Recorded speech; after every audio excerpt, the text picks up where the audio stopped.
Welcome to Firebreathing Kittens, an actual play podcast. Every episode microplot is a complete adventure with a beginning and end that fits into the overarching macro plot of the whole season. Because they stand sturdily on their own, you can listen to these adventures in any order and can skip any you don't enjoy.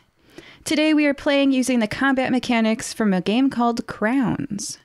It's our first time playing, so we are basically guaranteed to make mistakes.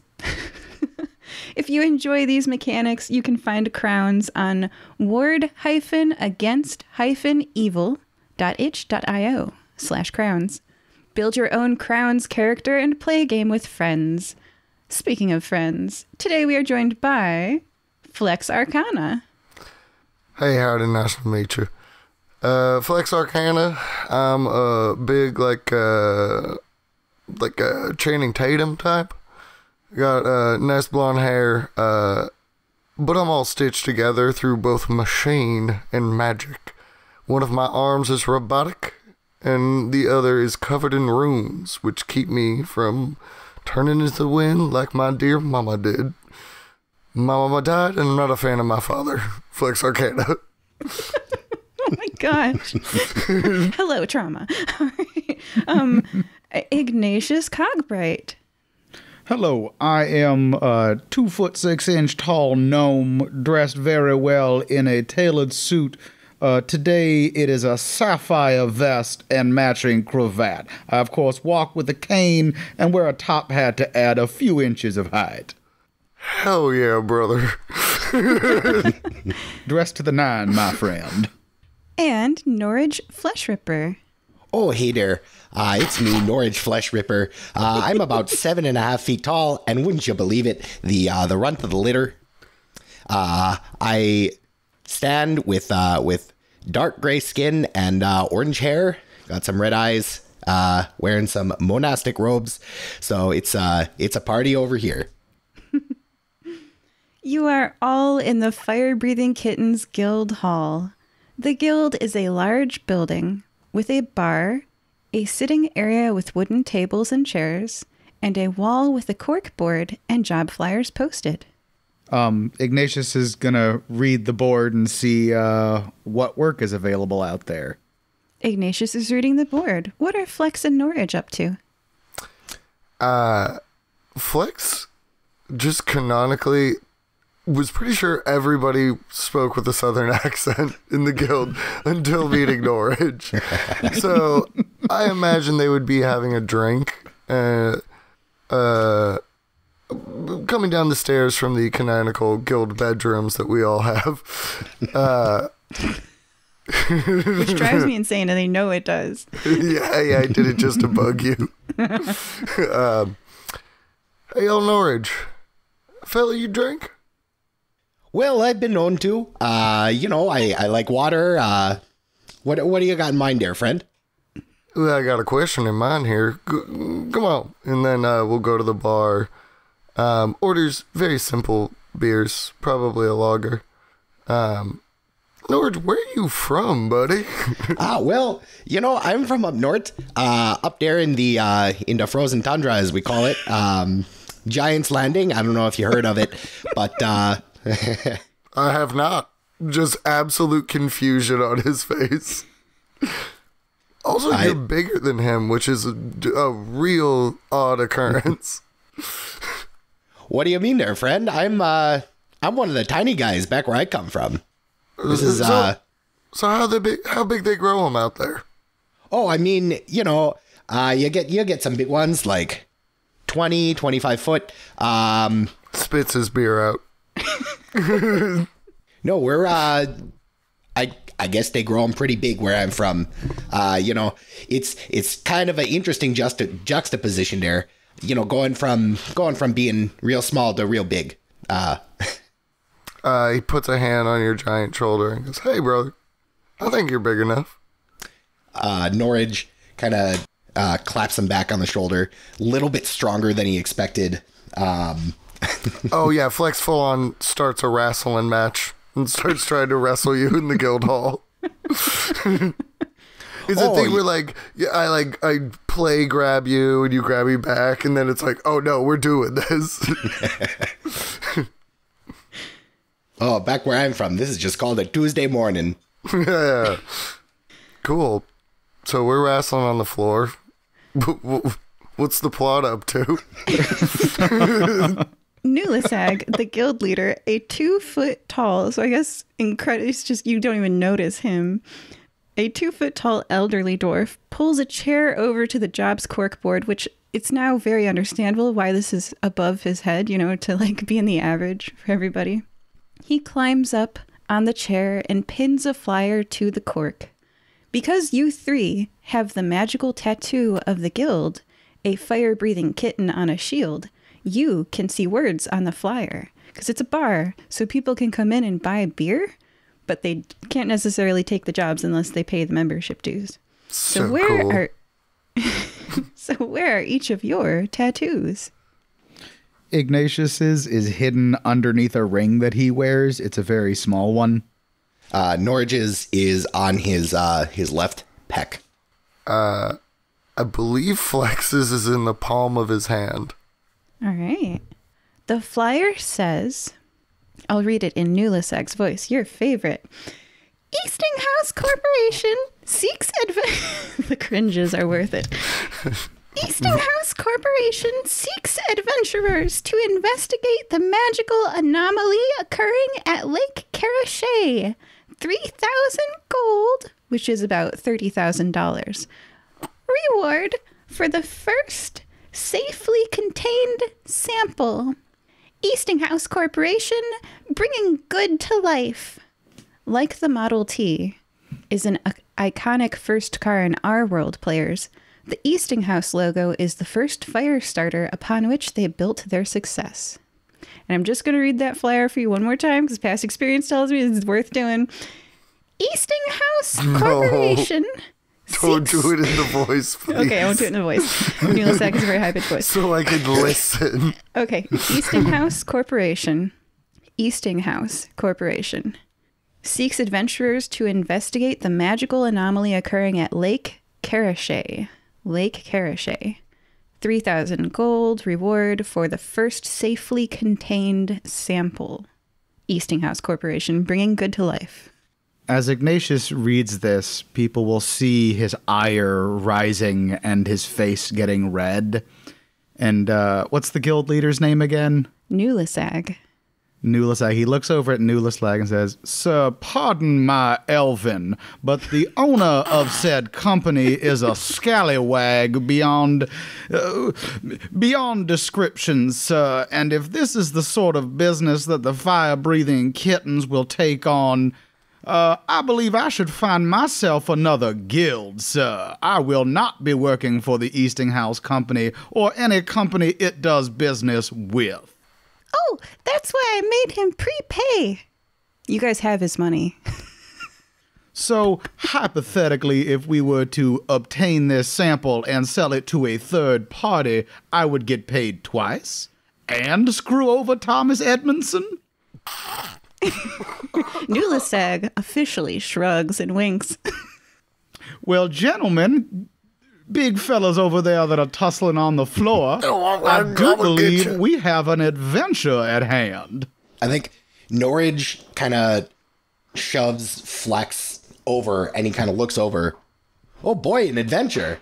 I heard you talking about Eastinghouse and Thomas Edmondson.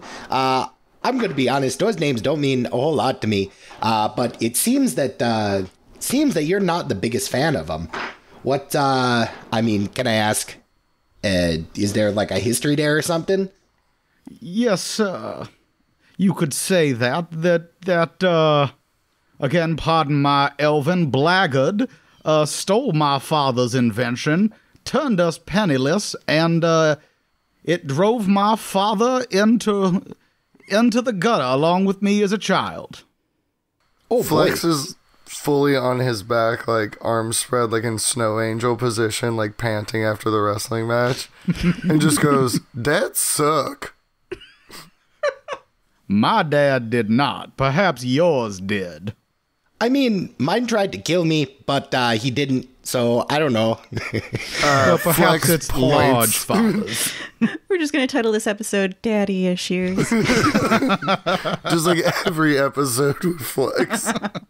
Ignatius is 100% on board to take this quest. If it screws Thomas Edmondson, he is down for it. 100%. Hey, Iggy, why don't we just like beat up Thomas Edmondson? I mean, I'm pretty good at that.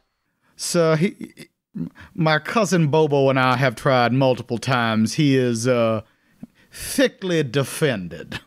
By what? I broke a wall before. A large number of heavily armed men that will shoot to kill.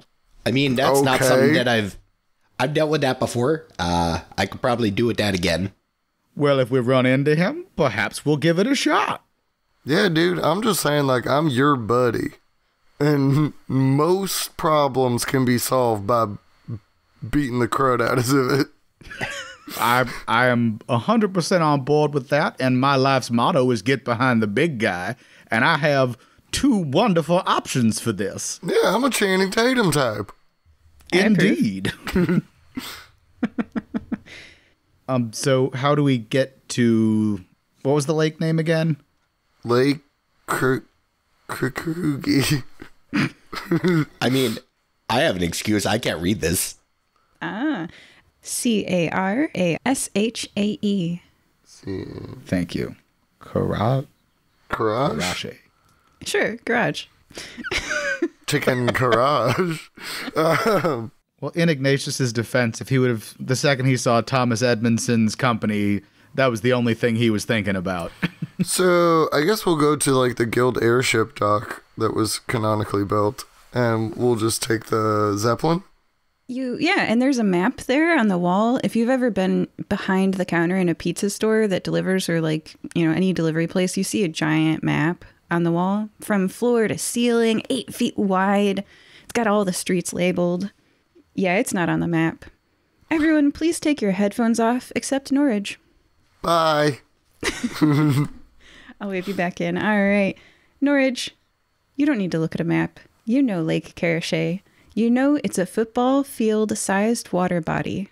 Tiny, not on any map. Football field-sized. Created by a beaver dam, blocking a creek that drains into the Emu River.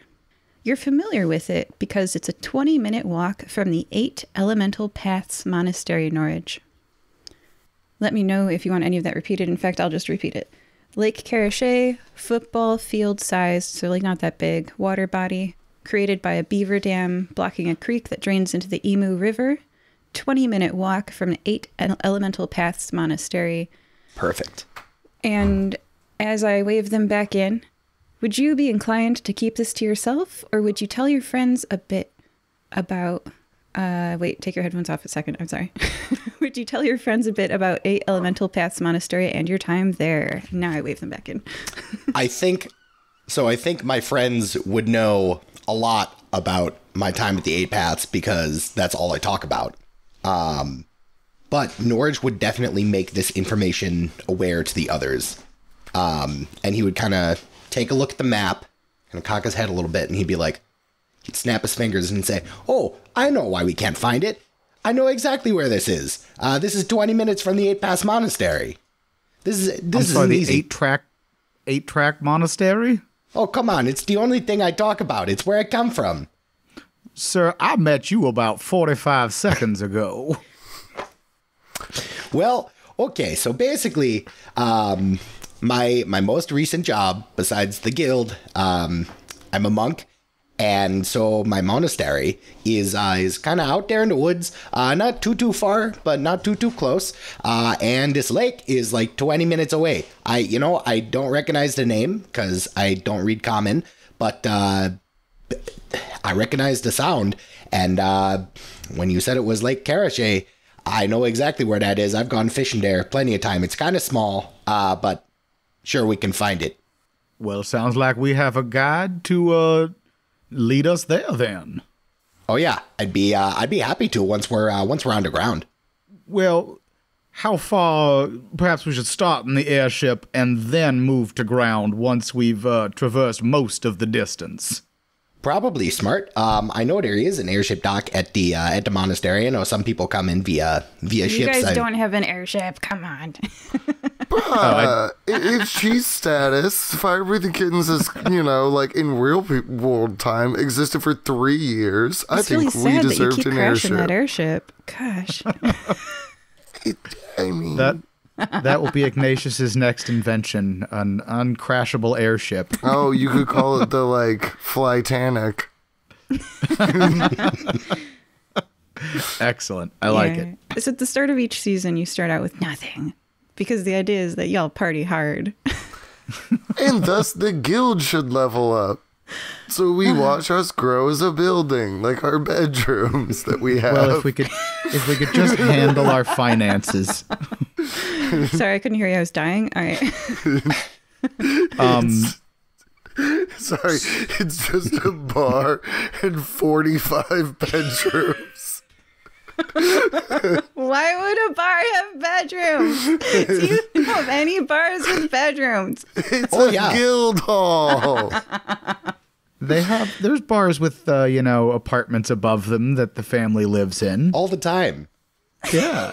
Yeah, but you gotta think of the actual numbers of Fire-Breathing Kitten. Hey, GM, this is yes and, not Yes. no, Yeah. that's a And. stupid idea. Okay, all right. Y'all are hoofing it. Truth to power. So is there, some mode of transportation other than walking that we could take to get there, or are we just walking? I think Norage looks at Ignatius, looks up, looks at Ignatius, just kind of picks him up, almost by the scruff of his neck, and just kind of puts him on his shoulder. Ignatius is 100% cool with this. He likes being up high. He goes, if we get into a battle sort of situation, plug this ear because there will be loud explosions coming from me. Oh, yo, I own a mech. Canonically.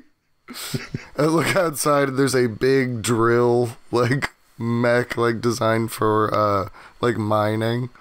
And I don't know if that... Ah, yes. jingle my keys and I'm like, we could ride in my awesome robot if we want. I mean, Is it good for long distance travel? I mean, beats feet. Then let's ride in that.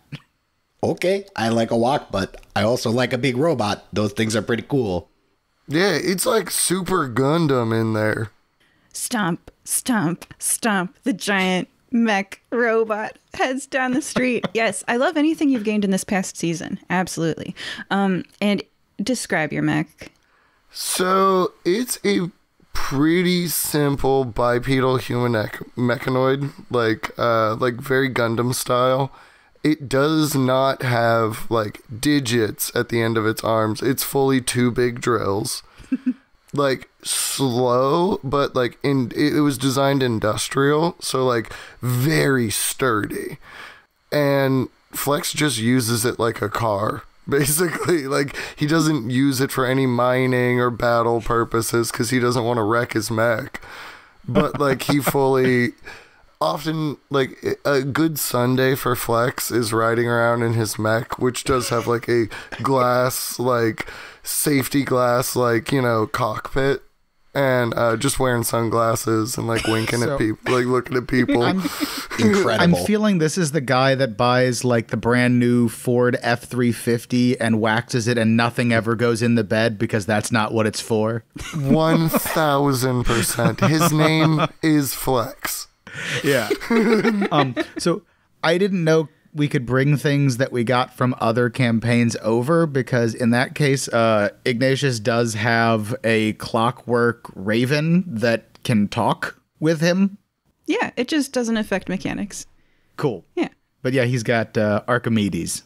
absolutely. All right, this is a cool party. Stomp, stomp, stomp with the raven scouting ahead. Norage, where do you go to? Where do you take them? So, we follow the road a little bit, and then we go through some forest. Sorry there, Flex. I think the mech's gonna get a little muddy. Gross. But, it's probably, with a mech, I don't know. I'd say it's probably a 2-hour journey, not super long. Yeah. What's your destination? Well, we said the 8 paths, and so that is where I'm going to go. I'm going to take them right to the doorstep. Okay. The 8 paths monasteries, imposing stone walls, tower over the surrounding forest. The sturdy wooden doors, intricately carved, hang crookedly off their hinges, jagged shards of door scattered on the stone floor. Oh, snap. Somebody broke your door. That certainly doesn't look right. Now, hold on. Let's not rush in and get ourselves in a sticky situation. Norage is already in the door. Yeah, Flex is like half out of the mech when you say that. He looks at Archimedes and goes, "Sorry, son, I don't think you're going to get much work this time around." Very cool anime style leap from the cockpit with like arms out, lands in a roll, and then looks at his party and goes, "Let's go." Very bad exit, lots of almost falling off and shimmying down on Ignatius's part. Yeah, I think Norage is just kind of like full sprint. He's not trying to be stealthy. He's running in. He's like, "Hey, Malakos, anybody? You there?" You sprint in. The air is colder in here, sharing the coolness of the stone walls. You breathe in and smell familiar woody, smoky incense. Normally, that imparts a sense of peace and serenity to the atmosphere. But you also smell something faintly metal, tangy, unmistakable. You smell blood. Flex pulls out his gun. Yeah, I think Norage at this, he pulls out his gigantic forge hammer and is just kind of like looking around. What is the search mechanic for this game? Which which roll is that? Investigation and crowns. I will look it up. I don't think there's a specific... Hold on. Search mechanic. Yeah. Okay, so there's no official search mechanic in the game. I just did a Control F on the PDF file. By the way, the PDF file of this game, the quick start is free on the website, and PDFs are great for Control Fs during games, which is the find function. So there are 4 attributes in crowns. Coordination, which is like agility, balance when riding, and your melee skill. Senses, which is your reflexes and accuracy when you aim, but also your empathy. There's vitality, which is your endurance and athleticism and constitution, and your willpower, which is courage, charisma, and also spellcasting. I think that searching, I mean, you can go ahead, make an argument for which of these skills that you'd like to use to search. I would think maybe in this situation will, because there's a dead body and there might be someone around, and Ignatius is not the most courageous person in the world. Yeah, courage definitely applies. Okay, so to roll in crowns, like how in Dungeons and Dragons the 20 is super awesome, there's that number in crowns, but it's the number 1. So on something soft, because we're a podcast, roll your d20 dice and then tell me what your number is, and then also tell me what your will number is. I rolled a 2, and my will number is 12. Great. All numbers 11 and below, and is this a meet it to beat it game or a exceed it to beat it? It is a meet to beat. Meet to beat. So all numbers 12 and below would be a success here. With your 2, this is a high success. So I'm going to say that you proceed to the next area. You were so successful, like you step and you're following that smell of the blood, you get closer to your destination. Perfect. Okay. Huzzah. So you step into the empty courtyard of the monastery and feel the warmth of the sun on your skin. A courtyard has no ceiling. As you take in the peaceful surroundings, the neatly trimmed grass, the stone pathways, and the vibrant flowers that line the edges of the garden beds, the only sounds you hear are the gentle rustling of the leaves and the occasional chirping of a bird. Because of your success, I will continue and not let you guys stumble around there for a little bit. I will say You start heading with your sniffer. Maybe describe how you're detecting. What senses are you using? Like you said, there was a smell of blood. I'm smelling that. It was set up that Archimedes actually has an air sensor in him. So I'm kind of sending him, if there's an up high vantage point, I would send him to look down on it. But, sight, smell, if there's things that look out of place, touch, listening. I mean, I am on high alert for threats and trying to figure out what's going on. Yeah, Archimedes helps you. The raven caws down a hallway and directs you out of the courtyard that way. You enter, your footsteps echo down this hallway as you lead the group. Archimedes in front. Oh, no. Is the big guys are following, right? Okay, just wanted to make sure. Yeah, I think Norage is kind of doing his investigation as well. He's taking a look. Obviously he knows this place really well. So he's just kind of letting Ignatious do his thing, but also keeping an eye out. He knows where there's like maybe a secret tunnel or like a vantage point that's kind of hard to see from the angle that you wouldn't know unless you know to look for it. I will grant you not being surprised in whatever happens next. Oh boy. And Flex? Flex is fully in work mode. Like, his job title is Indiana Jones. So, his left robotic arm, is, not, arm-shaped anymore. It's, in sensor mode, separated, kind of like Doc Ock style. Just to, very sensitive to, sound and, smell and touch. And it's basically his ears, more or less, because his ears are probably blown out from adventuring, so he hears through his arm. And then the right, tattooed arm is holding his gun, and he knows, this is Norage's, deal. So he's just, backing up, waiting dog, ready to go. Yeah, I would also say that, in the couple hours that we were in the mech, Norage is very talkative, kind of, I don't know, happy-go-lucky, I guess. But once the situation got more serious, Norage kind of straightened up a little bit. Definitely is not speaking, just kind of looking around.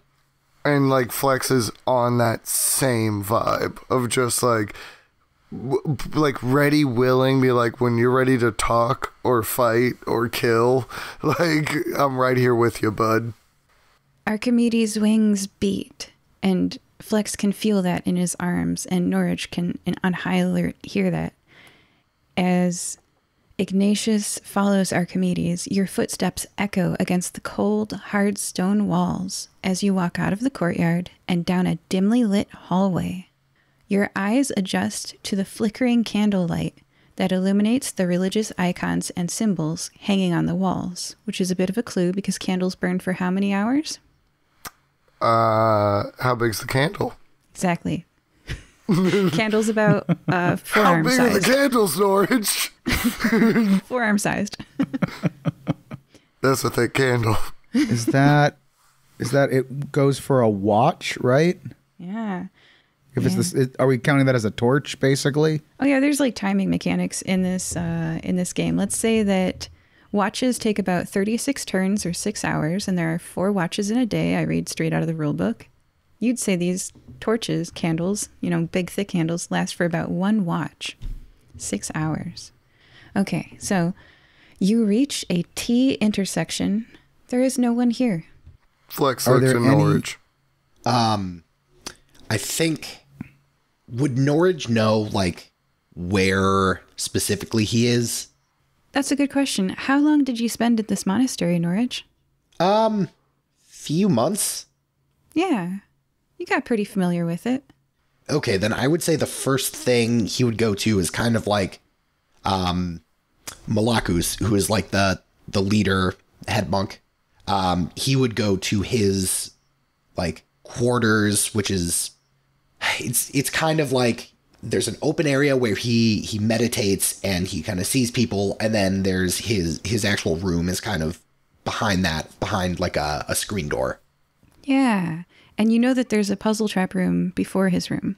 Yes. So you're walking there, and you enter a large room, which you know is the puzzle trap room, with a conspicuous pedestal in the center. You've been through this many times. The monks showed you how to get through. They protect their leader, Malakus. As you approach, you notice that the pedestal is cracked and hunks of stone debris are scattered all around. It seems that the puzzle trap has been broken and destroyed. Click, click, click. Does that mean it's disarmed? Yes. Okay, so we can just walk across this without setting it off. For people on high alert, you're not paying a lot of attention to the click, click, click. Yeah, I think Norage is like, this is not how it's supposed to look, but don't you hear that? That kind of clicking sound from somewhere? That's not... Oh, I assume that was just the broken trap. Sounds kind of like something hard striking something hard. Click, click, click. From the broken shards of door across the room that you assume would open if the puzzle was complete, but this door is broken down. Click, click, click.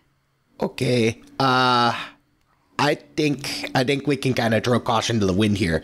And as soon as he says that, Norage, again, full sprint, shoulder down, like into the door. It's not a door anymore. It sounds kind of like scratch, scratch, scratch now that as you head across the room, like the echoes distorted it.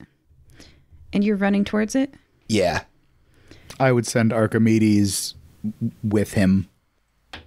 As you run towards it, the sound of your feet, as you are not stealthy, echo off of these stone walls. A pack of otters with frothing mouths and crazed eyes races towards you with terrifying speed. The pounding of their paws, scratching on the stone floor, echoing so loudly, so unnaturally. Otters are normally kind of soft-pawed. That your head aches as they close in. They snarl and grunt. Odd and ominous sounds coming from their mouths. The pungent, acrid smell of the wild animal. The froth of its saliva. Foam spraying, arcing, splattering on the stone floor. And we are now in a combat. I'm going to look up how you guys roll initiative. I don't know how that's done. Do you guys know how that's done? Yes. It's make a core save to see if they act for their targets, and core is coordination. Yeah. Excellent. Everybody roll your coordination. Tell me if you pass or fail. You pass if your number is closer to 1, equal to or closer than your core number. I failed really, really bad. I rolled a 19. Hey, so did I. Hey! Also fail failed. brothers. All of you fail. So Oh we my gosh. weren't surprised, but we weren't ready either.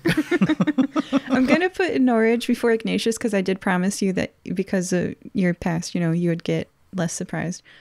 The clicking and like now scratching, it just really is bugging Flex, and he's like super distracted. The hell is that sound? Yeah, it's weird. And it is the stumbling, weird, demented walking of weird in the head otters. So just for the listeners, I've never done a crowns combat with my players before, so I'm new to this, but it seems that I am going first as the pack of 6 otters.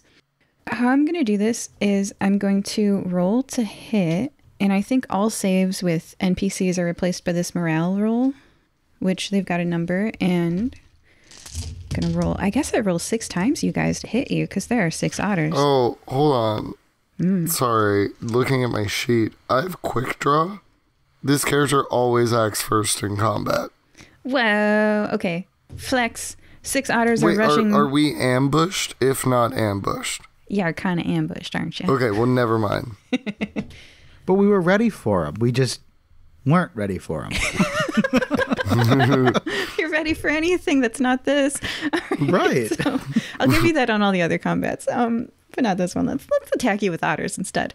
All right. So I roll to hit. I'm going to say that since you're all kind of moving as a pack and I am an unbiased GM, I'm going to have 2 otters attack each of you. So let's have 2 otters attack. 1 hits and 1 doesn't for Flex. 1 hits and 1 doesn't for Ignatious. Oh, it says when you fail to hit, they just do half damage. Okay, that's a pretty cool system. I'm going to describe what happens. Flex, these frothing, foamy-mouthed, stumbling, tottering otters come like straight for you. Like, what the heck, animals?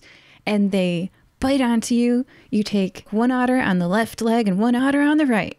They would normally do 2 and 1 damage to you. And we're going to have you do what's called a senses save, which is sort of like a reflex save. So go ahead and roll your sense save. And we'll see if you can reduce that damage from the 2 bite down to 1. So I do pass, and I also notice on my sheet, I have a bodyguard. What's that? Is that a... It's like a full-on NPC who's like, but I couldn't find stats for it. They have like things for followers, like mercenaries and stuff like that. But by being born under the background of merchant, I get money and a bodyguard. I'll give you 5 additional max hit points because your bodyguard's going to die after those 5. Which is perfect because I was going to have it be like, I activate like my rune arm and summon, I think his name is probably Bash Mightly. And it's just sort of a like demonic, but looks very similar to Flex. And they're just like, they exist on different planes and they're just buds. Sometimes he summons me, I summon him. I like it. You guys met in a mirror on a drunk night and you were bathroom bros? Exactly. Like, he was crying, I was sick, and like, we just became buddies. And nobody dies when they're in the other one's plane, but also you only got like 5 hit points. So I like it. You're really just there to absorb some damage for your bro, just like the friends you meet in a drunken night. Yeah. They put a cursed rune in a mirror and gave each other tattoos, which explains one of the many runes on Flex's body. It does. All right, and did you pass your sense save? Was it lower? I did also. Okay, nice. So your bodyguard only takes 2 damage from these otters. As you step your legs back, and ghostly legs are there instead. Oh, what's up, Bash? Hey, brother. Next up is Norage. Did you pass your sense save? I did. Okay, so you were going to take 1 damage and 1 damage because they were already halved by air quotes missing the morale save, which is I think how that works. But I don't know if you can reduce that anymore with... I'm going to go with no, because 1 can't be reduced further. So you still only take 2 damage. 1 is still 1, right? Divided by 2, still round up 1. So minimum number of 1. So you take 2 damage from these otters, and they are tiny, and you are tall, but their bites hurt. I think Norage is going to look down at these otters just kind of ankle biting. Well, that's not very nice. Next up is Ignatious. Now, did you pass your sense roll, which is boosted by your armor and shield? Yes. Great. So one of them was going to attack you for 2 damage because it air quotes hit, but you reduce that by half, so you only take 2 instead of 3 damage. Hooray. As otters attached to your arms because you are tiny and they can reach your arms. And you're swinging them around, like hanging off of your, like one's on your shoulder and one's on your forearm. You're spinning around and the otters are horizontal, parallel to the ground. Well, cool. Now it is Flex's turn. Can you describe your weapon? So Flex uses his mama's gun, which is not like fancy or like magic. It's just a simple old revolver passed down from parent to child for a number of years. And even though she didn't live long enough to actually give it to him, he took it up and he uses it with pride. So just like there's a patina on it, you know. It's well loved, but also well used. Yeah. For the listeners, this is going to use the stats of a crossbow. So go ahead and roll. You get a, let's see, I think it's a +3 to hit, right? +3. Mm-hmm. And how do you know if you hit in crowns? Does anyone want to describe that? No. I can do it. Real quick. Okay, go ahead. I mean, So when performing a melee attack, You're performing a range attack. Select a target up to your weapon's range away, then perform a senses save. On a success, you hit and deal weapon damage, and your turn ends. Senses save uses reflex. Excellent. So, what did you roll, and what's your senses number?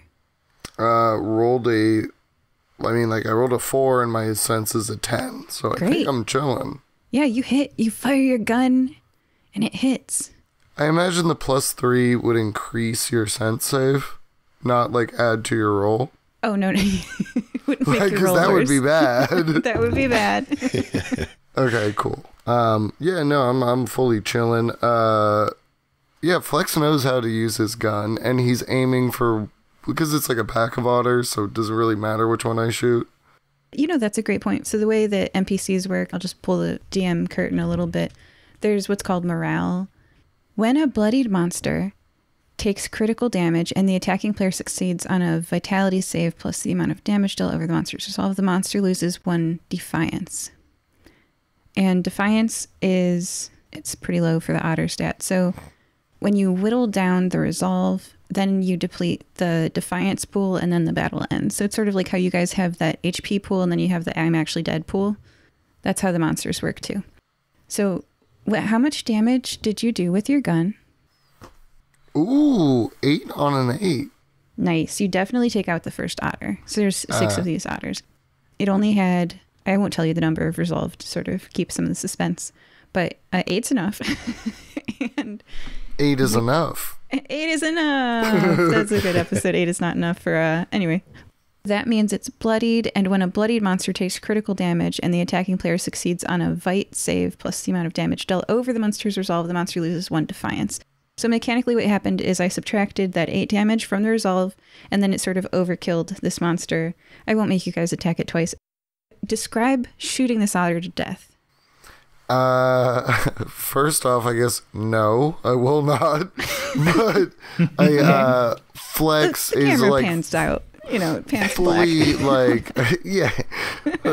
Flex is like in a like alert mode at least, and like the fact that he's being bitten is secondary to the fact that Ignatius is covered in otters, so he's shooting one of the ones on him. Aww. Ignatius appreciates that greatly.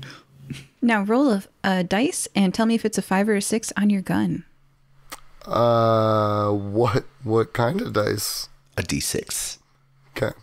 It is not. Excellent. You do not put a usage mark on your mama's gun. It doesn't get worn out at all or broken from that. Excellent. So that was Flex's turn. Good job. You put down one of the otters on Ignatius. Next up is Norage. Norage, describe your weapon. Yeah, so this is a very large forge hammer. For Norage, it is just medium size. But, this hammer is probably about 6-7 feet long, maybe 150 pounds. So a big guy. And I think the same as Flex, Norage kind of spins around and actually hits one of the otters trying to bite on Flex. Aww. Just so you know, I'm shooting the other one that's on me. I'm not. All right. So roll your to hit, which is since that's a melee weapon, that's a core save, right? Yes. That is going to hit. Great. And that's a D10 of damage because you have a huge hammer, right? Correct. Oh, wow. Describe what you look like and then tell me how much damage you impart. Yeah. So Norage reels back. He reels back and he just swings, and the connection between the otter and the hammer, it actually makes the hammer ring and resonate a little bit. That kind of echoes through this room. And this otter just, boom, hits the wall. Granted, that only did 5 damage. 5 is enough to actually take out the otter as well. Yeah. Let me just read this. Succeeds on a Vite save. So let me make a quick Vite save. Oh. But the otter lifts its head. The crack took out one of its legs, let's say, and its movement is halved. Tiny little legs. half movement from that otter because it succeeded on its Vite save. Oh, and it says the attacking player succeeds on a Vite save. Okay, in the future, I'll do that properly. You're the one who makes a Vite save to see if you take it out or not me. I like that. I don't have to roll as much. Oh. All right. Just this massive warhammer just only hitting an otter's feet. It's I'm not going to describe it to not be gross, but let's just say anatomically correct to imagine that the so anyway, we'll just that was Norage's turn. Ignatius, there's one otter on one of your arms. I'm going to shoot it. So in my head, what's happened is this thing is latched onto Ignatius's arm. I rolled a 3 on my sense hit, so I hit and I did 8 damage. What weapon do you have and what does it look like? Well, I have a pistol, but you can't see it right now because the otter's on my arm until its head explodes. Whoa. Because it was biting. If an 8 kills it, right?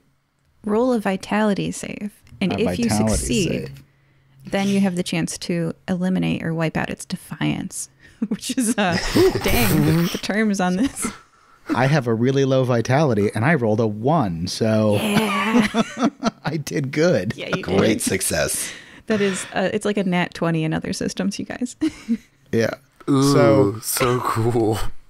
After this otter's head explodes, you see Ignatius holding what would have been a beautifully silvered revolver that is spring-loaded in his coat sleeve, so he doesn't look armed until he flips his wrist, and he killed an otter with it, and he's very proud of himself. Yeah, Flex looks like surprised and proud and goes, "Oh, you got a whole Assassin's Creed deal?" So Assassin's Creed has a me deal. Hell yes, brother. And I shoot an otter. Ooh, episode title, and I shoot an otter.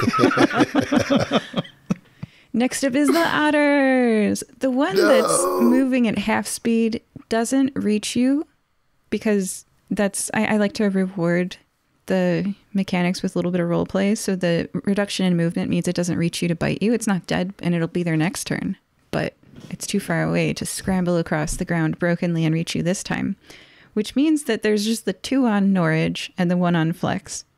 I'm going to roll a morale save, which is such an interesting mechanic. And 1 hits you, Norage, and 1 doesn't. I'm just keeping track of this, which is 1 full damage, 1 half damage.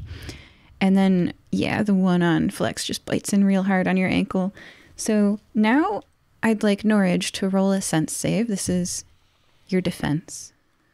Yes, and I do fail. You fail. That means you take 4 damage from the 2 frothing otters on you. And how much, what is it called? Your hit points? What's that stat called? Resolve, maybe? Yes. How much resolve do you have left? Well, so I'm going to reduce that damage by 2. So I am at 6 out of 10.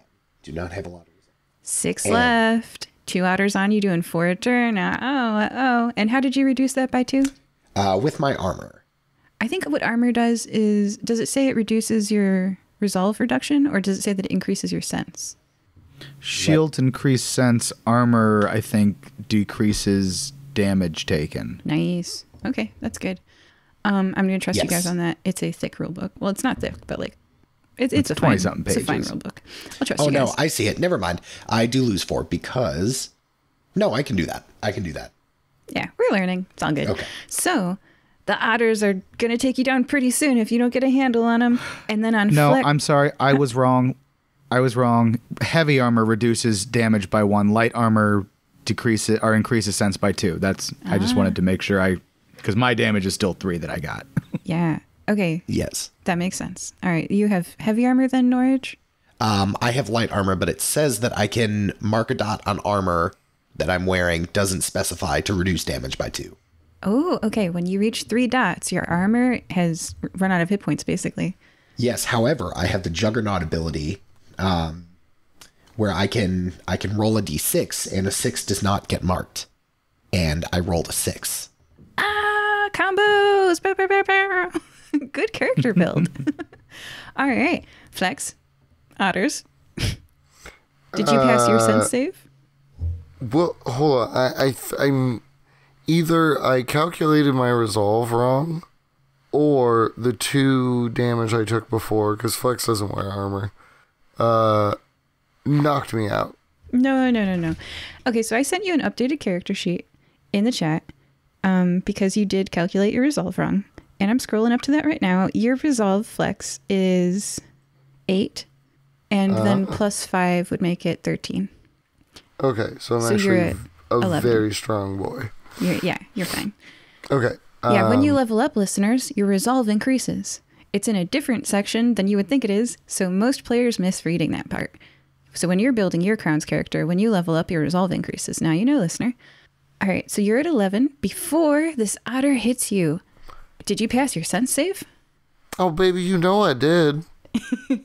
That means you only take 1 damage and go down to 10 resolve, as the otter's teeth are trying to take out your Achilles tendon. That ends the otter's turn. Flex, we're back to you. So, it's not in the rules, but is there like a bash mechanic? Like just pistol whip an otter? You can definitely use it for melee, yes. That would use your core stat, coordination, instead of reflex, sen. Cool. And then damage, like what? Like, do they do D4s or would it be D6? Like, what's like a club? Improvised melee, is that a d6? Yes. Oh, yeah. But you always have to mark a dot of usage. That's what it is, yes. Thank you. I'm so glad that we're working together to read this rulebook. Yeah, I'm gonna do it. There's 6 otters. Well, because otherwise I have to spend my full action reloading. And I think DPS is important in this combat. How many ammos do you have before you reload? That's a good question. Oh, no, from what I'm seeing on the sheet, it's you shoot and then have to, using crossbow mechanics, use the next turn to reload. Whoa. That's why I wanted to use the sling mechanic, because Yeah. it does less damage, but you can fire every round. Yeah. Okay. Yeah, Yeah, and d6 instead of a d8. I like that, Flex has a hand cannon. Like, Then can I make mine a sling then? Because Yes. it would obviously be a much smaller. It's not quite a pea shooter, but like an edamame shooter. Edamame, pocket pistol. Exactly. Yeah. So you're dealing a d6 and you don't have to reload. I like that you're using 3 different mechanical weapons too. And then for the listeners, we changed the flavor, but we really do use the mechanics. So we've got one person wielding the mechanics of a crossbow, which is Flex, one person wielding the mechanics of a sling, which is Ignatious, and one person using the mechanics of the heavy melee hammer. Okay. I did use the crossbow mechanics originally in this fight. Does that matter? No, or I don't care. Just going forward now? Okay. Yeah. So Flex, tell me, you are hitting, you're smacking it rather than doing a reload. Do you hit? Which I is your do. Oh, your core. Okay. And how much does your d6 of damage do? 4. 4. Please roll a vitality save. Hey, 2. A 2 passes. Shout out to the 2 crew. Describe or don't describe this otter dying. Fully, like, this one, like, the otter, like, had bit down pretty hard on the last round, and Flex, like, looks down in disgust and just, like, smacks the otter with his gun. Nice. Oh, man. All right. That takes us to Norage. Norage, there are 2 otters on you. All right. Yeah, they're biting. They're biting you. Cool. So the first thing I'm going to do is I'm going to use a utility action. It says that I can do 2 actions a turn, but it says that if I do one. On your turn, a player can attempt a utility action as a main action. If you succeed a utility action, you get what you want and your turn ends. But then why does it say in the page above that I have 2 main actions? It might supersede. Like, you could do 2 normal things, or if you use a utility, like, that done be it. Okay. You could also try to game it where it's like, well, I do an action first, and the second thing I do is a utility action, which then ends my turn. I want to scrounge. Yes, I would like to roll to scrounge, please. No. Okay, then I think what I'm going to do is I'm just going to do what works. I'm going to Norage is going to flip around and try and hit one of these otters that is on him to reduce some of the damage that's coming through. Yeah, and you can do a utility action after this, and then your turn would end. Okay. So I'm going to, let's see, so that save is, or the core save is going to pass, so I am going to hit. Nice. That is going to be 8 damage. Whoa! Roll a vitality save on this otter. Will do. That's an 8. Does that, your vitality numbers on your character sheet, does that pass or fail? That passes. All right, that's one less otter. Do you want to describe what happens? Just to describe the hammer swinging or something, you know? Yeah, I think almost on the backswing of the first hit, Norage surprisingly dexterously flips around and just does the exact same thing. You hear another big clang as the hammer connects with the otter. Again, the otter hits the wall, does not get up. This one stays down.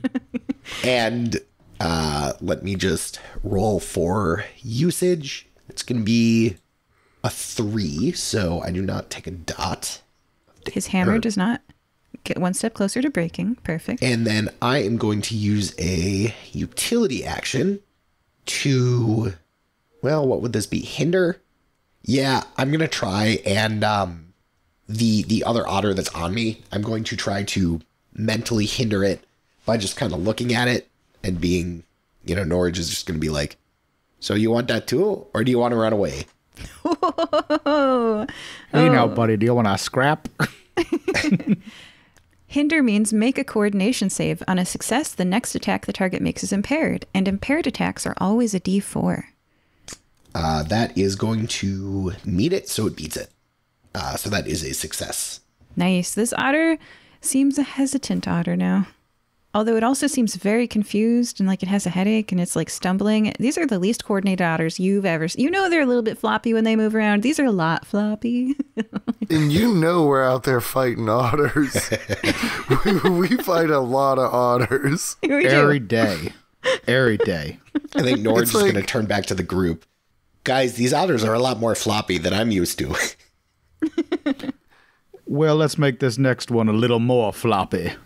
Canonically, in the world of what's the word called? Guasso? Draws? Guasso. Like in a traditional RPG, you fight rats in a tavern basement. It's otters. This world is rife with otters. It's meat to beat, right? Yes. Mm-hmm. Okay, I hit. Okay, there are 2 surviving otters, the one that's crawling from the wall and the one that's on Norage impaired. Which one did you aim for? The one on Norage, because I want him to survive, and that one is within biting distance. Mm-hmm. Hey, thanks, bud. Appreciate that. Just returning the favor. Excellent. How much damage do you do? 1. Aw. I grazed him. You grazed him. It's still alive, Norage. Sorry. Is that the end of your turn, Ignatious? Yes. Great. Actually, you know what? No? Can I use a utility action to taunt Yes. the one that's on him to come attack me since I have more hit points than he does? Yeah, make a will Somehow. save. The target must be within line of sight and earshot.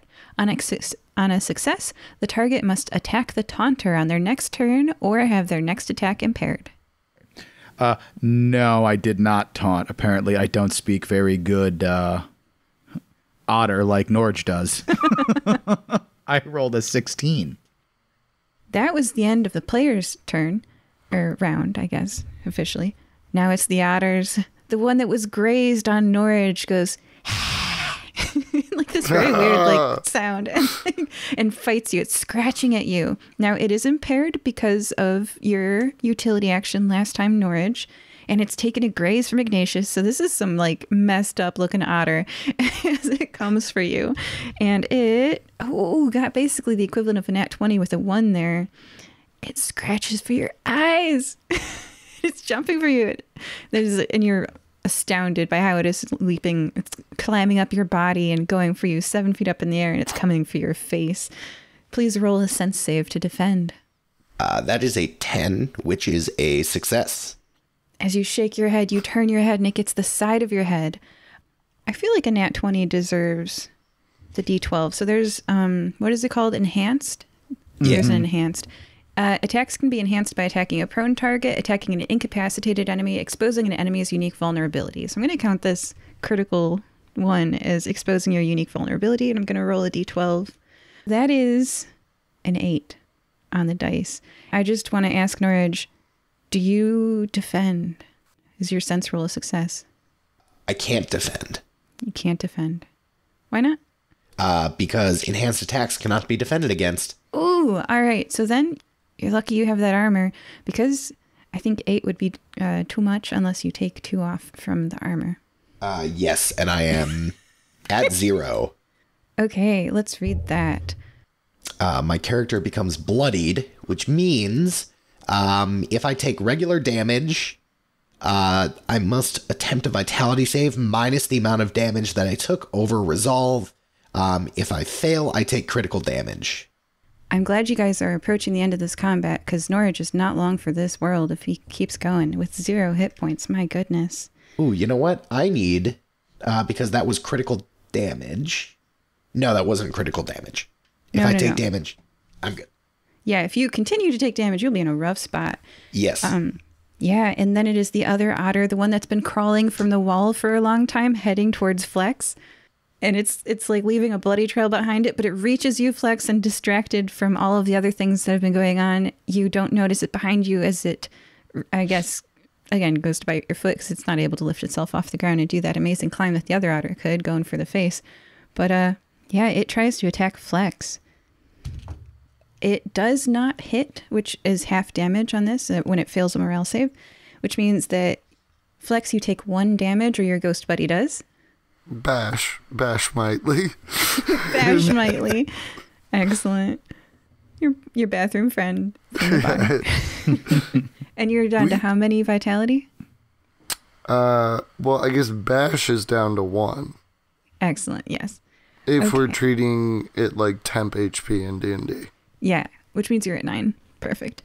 Excellent. Flex, it's your turn.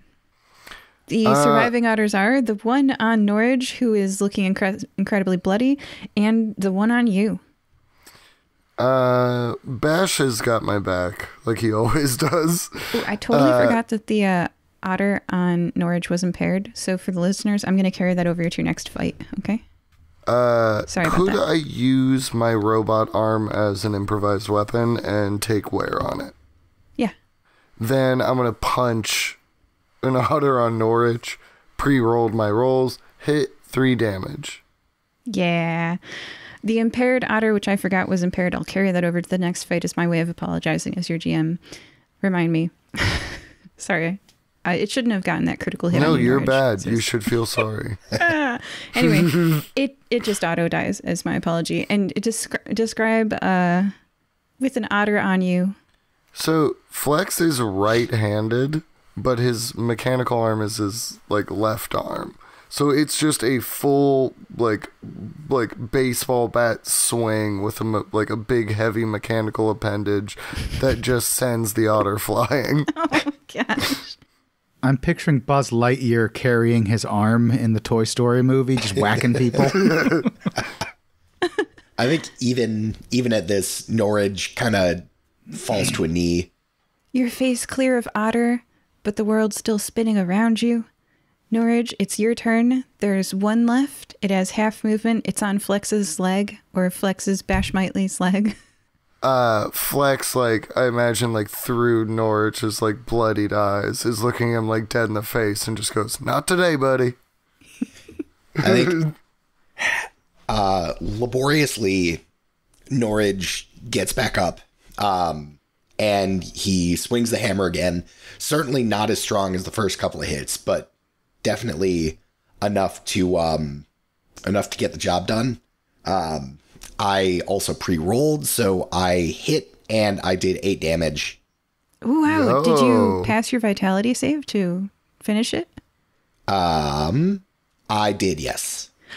Whoa, the battle ends with the hammer, ending the last of the foaming, stumbling around otters. Yeah. Everyone, tell me, how many hit points are you at out of your maximum? Flex is untouched. I have 6 out of 9. I'm at 0 out of 10. Perhaps we should take a breather, gentlemen, and reassess the situation. Flex fist bumps Bash, who like disappears into mist until the next combat. And like, you know, like he is fully untouched, like going in getting dirty is his job. And he goes, okay, we need to. And reloads his gun. Are there any more sounds coming from the direction of Malakus's quarters? There are not. And with a quick peek in there, you see that they're empty and completely destroyed. And let me read the resting section of the rulebook for you. Short rests take 1 turn, which is 10 minutes. They restore 2d6 resolve, and they clear short rest conditions. This is the only rest that can be performed in a dangerous location. This bedroom of Malakus only has, it's a monastery, right? It's stone towers. There's open air outside the windows and a steep drop of stone walls, and only one entrance, which was this courtyard, which is to say that this is a defensible position, although it is battered and beaten by the otters. If you've ever released a wild animal in your room, yeah, it's what it looks like. No, we live in a world with otters. We know how bad they are. Would you guys like to do the short rest mechanic? If you don't mind. Yes, please. Okay. Restore 2d6 resolve, everybody. How would this affect my bodyguard? Go back to 5. Cool. Unless you roll a 2 on your dice and you go back to 2 more, and but you have a maximum of 4 to be gained here, Flex. Wait, what is? I rolled. What size dice am I rolling? 20. You're rolling 2d6. 2d6. Ignatious is back up to full. Great. 6. Also back to full. Norage? I'm at 7 on 10. You guys feel a lot better. Yeah. Just a quick breather. So I forgot I have the detective feat as one of the things I chose, which actually gives me an advantage on searching stuff, which I guess I didn't need, but I would like to search this room to see if there's any clues as to what happened beyond, getting killed by an otter. Yeah. And Before you roll. 5. Oh, sorry. Oh, just a note. I do want a character voice for Bash, just so you can have that in the back of your mind. Of course. Drunk. And and high-pitched. Wait. Hey, stop talking about me. I'm talking about Bash. So, Ignatius, before you roll your investigation, I'd like to hear which of your 4 stats you're using to roll and your description of why you think this applies. Well, actually, I looked under detective, and I'm supposed to use sense. Mm-hmm. I was going to say, I'm not going to let you use willpower again. So that's correct. You are using your empathy to understand the motivations of the person in this room or the person tearing it apart. What was your number, and was that a success or a failure? I rolled a 5, and it was a success. Excellent. So are you trying to understand the person who lives in this room who might have left it, or the person who was, or the mentality of what was here tearing it apart? The mentality of what was here tearing it apart. Okay, I will describe that. The bed covering is torn apart, and like the blanket is ripped open and the stuffing is coming out. Everything on the tabletop and on the desk is flung to the floor, and like pencils are scattered across the floor, like drawing implements are rolled into the corners and under the bed. The chair is overturned, laying on its side on the ground. So it was more destructive than searching for something? Mm-hmm. Okay. Good insight. And some of the drawers are still closed. I would assume, Norage, you would not like me going through the effects of the leader of your monastery. Well, here's the thing. Normally, you'd be right, but I think in this scenario, I'm just going to kind of look the other way, and I'm going to pretend that I don't see nothing. Then Ignatius is going to rummage through every drawer looking for, what was going on in the monastery recently, anything that can tell him what's happened leading up to this point. Roll another detective roll to understand the mentality of the person who lives in this room. No. An 18. So I think he was a preteen that was really into heavy rock music. Am I right, Norage? Are we talking about the same Malakos? Then I must be thinking of a different Malakos. It's a very common name. The common saying in Nickaboy, Malakus are like otters.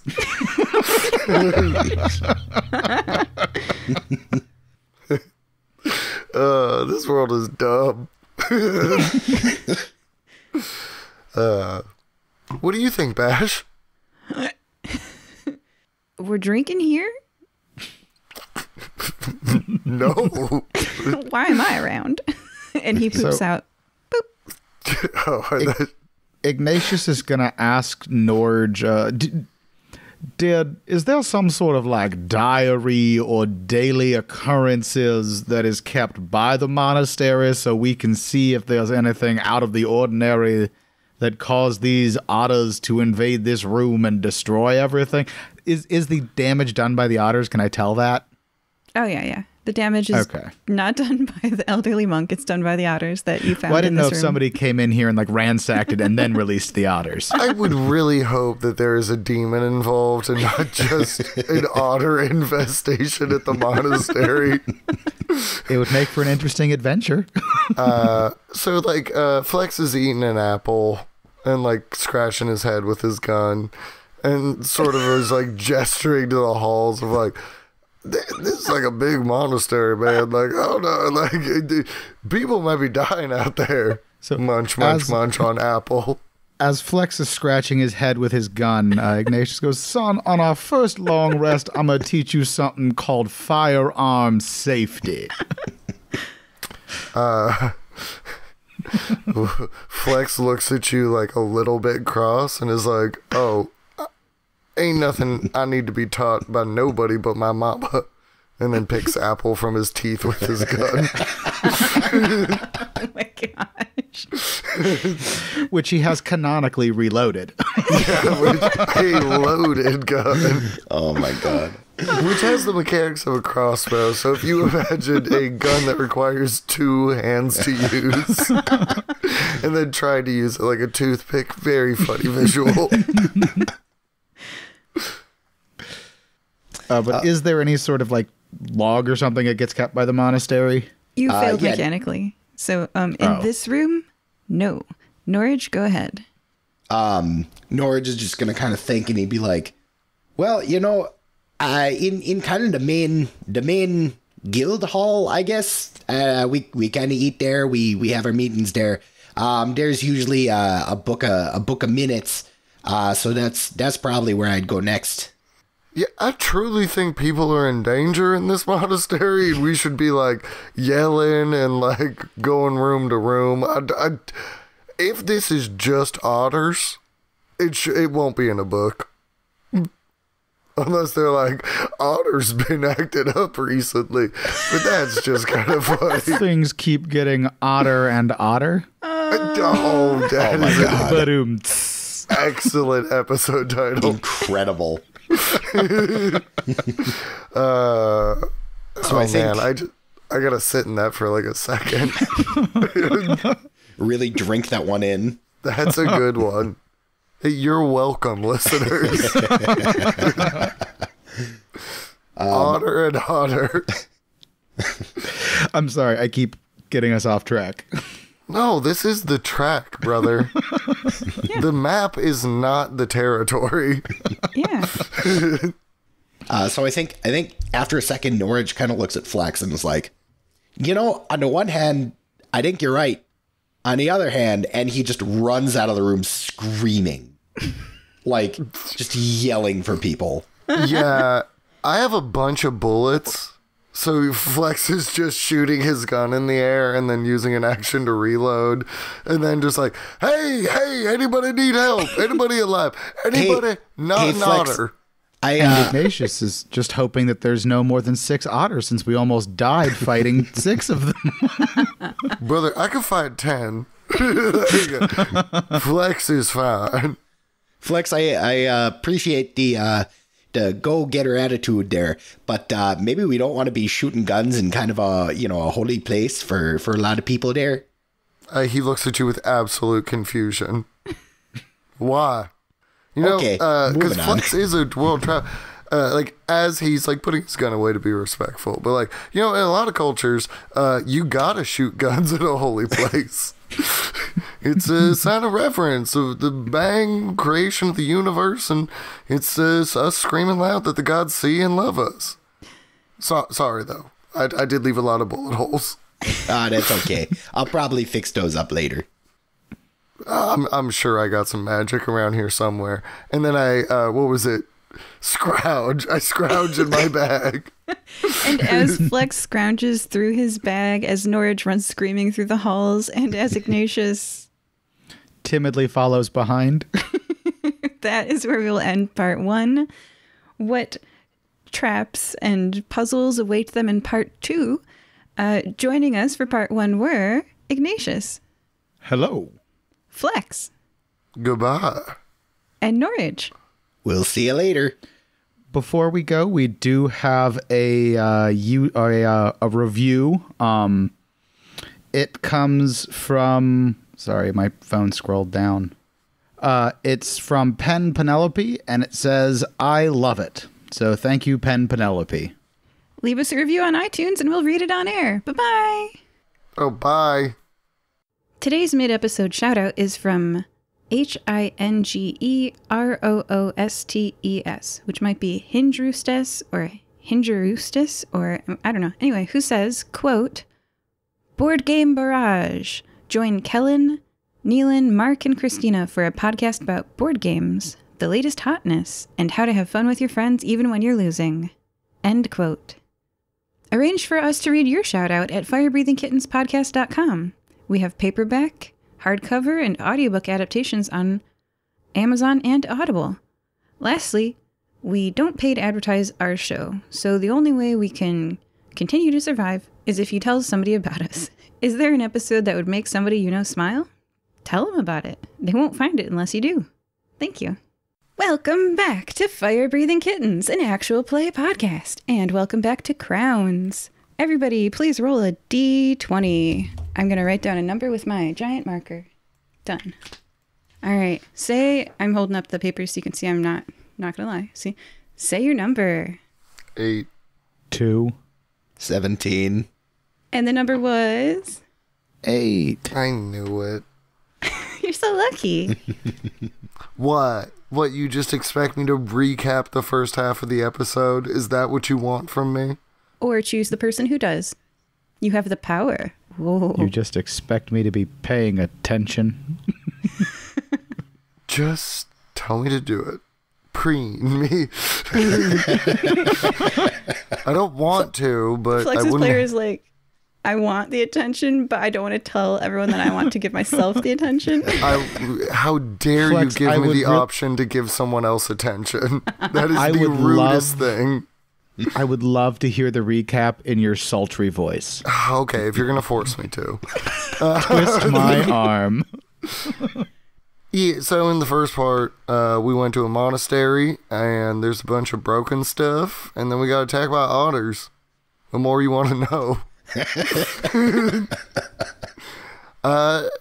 It seems to be a real sticky situation for one of our friends, though.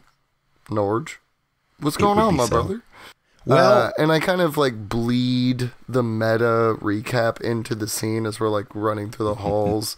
And I'm like, hey man, how bad is this for you?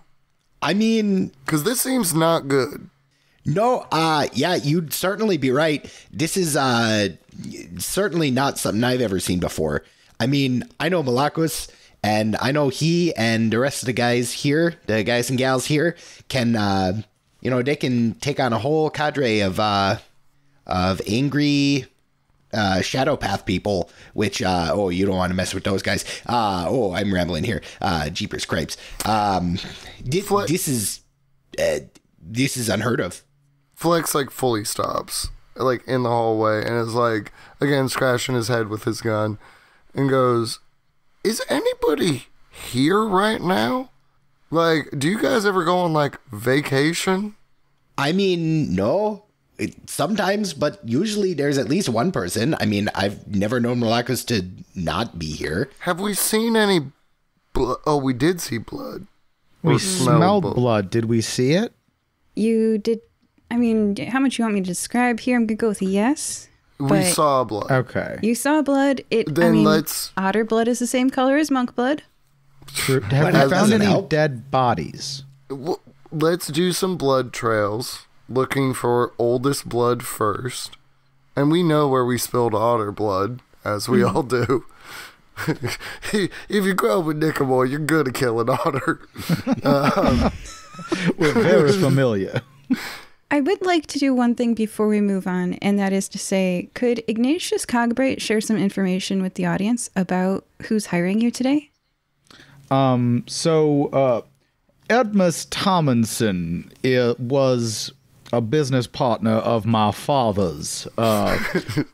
My father was the inventor of the automatic fire starter, which launched the Eastinghouse Company. Unfortunately, my mother took ill and passed, and as is understandable, my father was devastated. He stepped away from his business and let Mr. Edmondson run things for a while. When he came back, Mr. Edmondson had written him out of the company and declared him incompetent, and seized all of our family assets and rendered us penniless. So, any chance I can get to get one over on Mr. Edmondson, I will do. If you understand, I will do anything to reclaim my family's name and throw Mr. Edmondson down into the proverbial or literal gutter. Why don't you marry his daughter? Trust me, that would be a punishment for both of us. I'm just saying you could like do a legal claim of like everything that he owns. Like, I'd rather he see me take over his business and disappear quietly into that long good night. Well, I like burning stuff down. I'm just saying, man, like this guy seems like a real, I'm going to say it, sorry, mama, jerk. Indeed. Indeed. Yeah, I mean, I don't like guys that don't like to play fair. I mean... Hey, here's a question I've had. What are we getting a sample of? We don't know yet. That's going to make it really hard to get a sample of it. What did that exactly say, that flyer? We had to safely contain a specimen. From?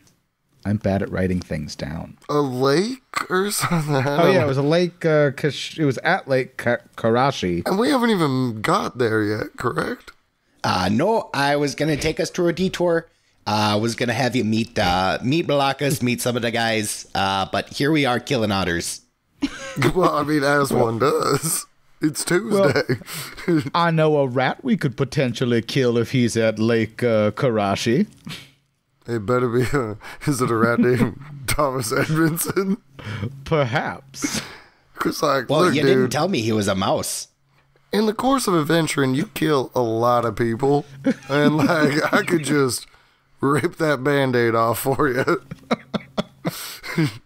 A question about the Eastinghouse Corporation. Would you say that its CEO is capable of great inventions and thoughts? Or would they be seeking to repurpose magic from other places? Repurpose magic from other places. He is not an inventor, he's a thief. They had a lame slogan at the end, which was like, making life great or something. That one was not my father. I was just saying, but like, that might be an insight into the mind of the CEO. It's like they're rebranding as we're lame. Like, I don't know why hand lotion is coming into my mind, but... All right, so you are running down the hallway now in Crowns. I just would like to read you a little tiny snippet. I wish you would. Just trying to find the page. Do you guys have the traps page? Which page is that? No. If no one says anything, the trap can't happen. The traps page. Traps. Hold on, I'm searching the file. It's section 15, dungeoneering. Excellent, thank you. Okay, I scrolled past it. Perfect. Traps. Okay. Unless the players are moving recklessly, traps should be hinted at during exploration. Now, running and screaming down a hallway, right? That's moving recklessly. Ignatious did say he was following cautiously behind. Or timidly, I think is the words I used. Yes. Ignatius, you can have it hinted at. But just letting you guys know. So, all right, continuing my GMing. The monastery walls that you're running and screaming past are lined with... firing guns. No, not anymore. I'm very cautiously firing a gun. Oh, see, that's okay.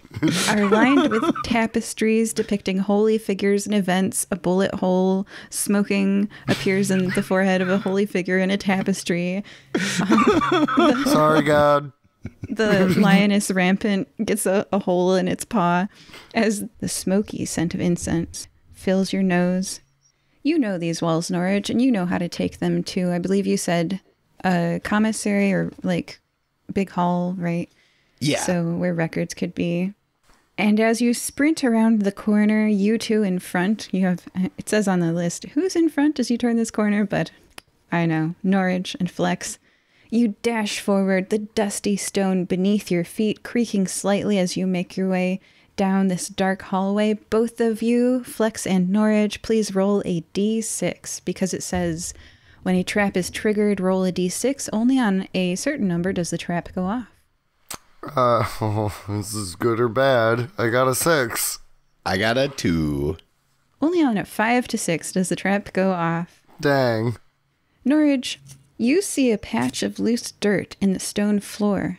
Flex, suddenly your foot sinks into a patch of loose dirt on the stone floor, triggering a trap because the dirt covered a piece of wood to make it blend in with the stone. Triggering a trap that sends you tumbling downward, so it's like a springboard. It springs you into the air. You fly through the air, your arms and legs flailing as you catch your balance and try to realign yourself like a squirrel. And downward into a pit lined with sharp spikes. As you fall closer and closer to the spikes, the sharp spikes rush towards you, the sound of your own heart beating rapidly in your chest, echoing in your ears. And it doesn't really say how much damage a trap does, so since I'm the DM, I'm going to say a d8.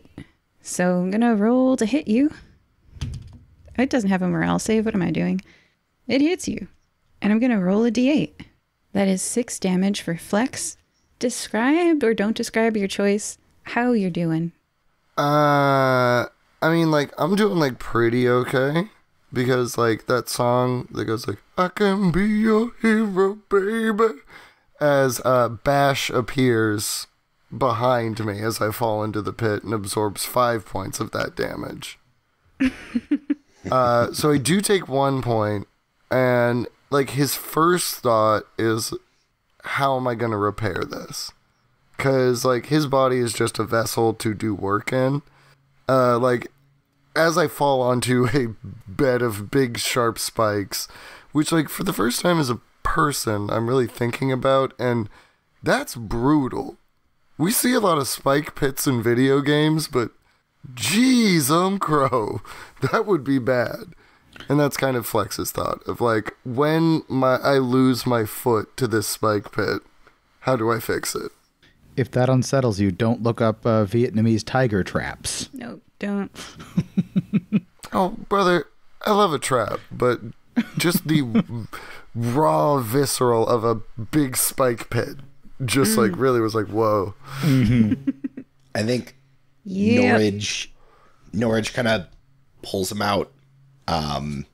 Yeah, maybe it's not the best idea to run headlong. I was gonna ask you, Norage, as he's, like, bandaging his foot, does your monastery come equipped with traps? Yeah, it does. He looks at you with absolute sincerity. Why? Well, I don't like to think about it so much because I've been here long enough to kind of know where they are and know how they go off and know how to not set them off. Malakos says it's something about like making sure you're always ready for something. I don't really understand it, but Here's a Malakos quote for you. Peace is the most valuable commodity, and it's free. And he says that as he arms the trap. I would have. If there's nobody alive to commit bad things, then peace is peace. So I was thinking more along the lines of walking the right path, or you're gonna die by getting thrown into a pit. I mean, yeah, that too. I kind of took it more as like, if you want anything other than peace, it costs you something. Yeah. Like, you want war, like, you're paying a price. Like, peace is free. It's both a fact and a threat. Well, nobody has come to our calls, and I do believe Edmas Thomison's interests lie up in the lake, so rather than getting thrown into another pit, perhaps we should exit the premises and continue on.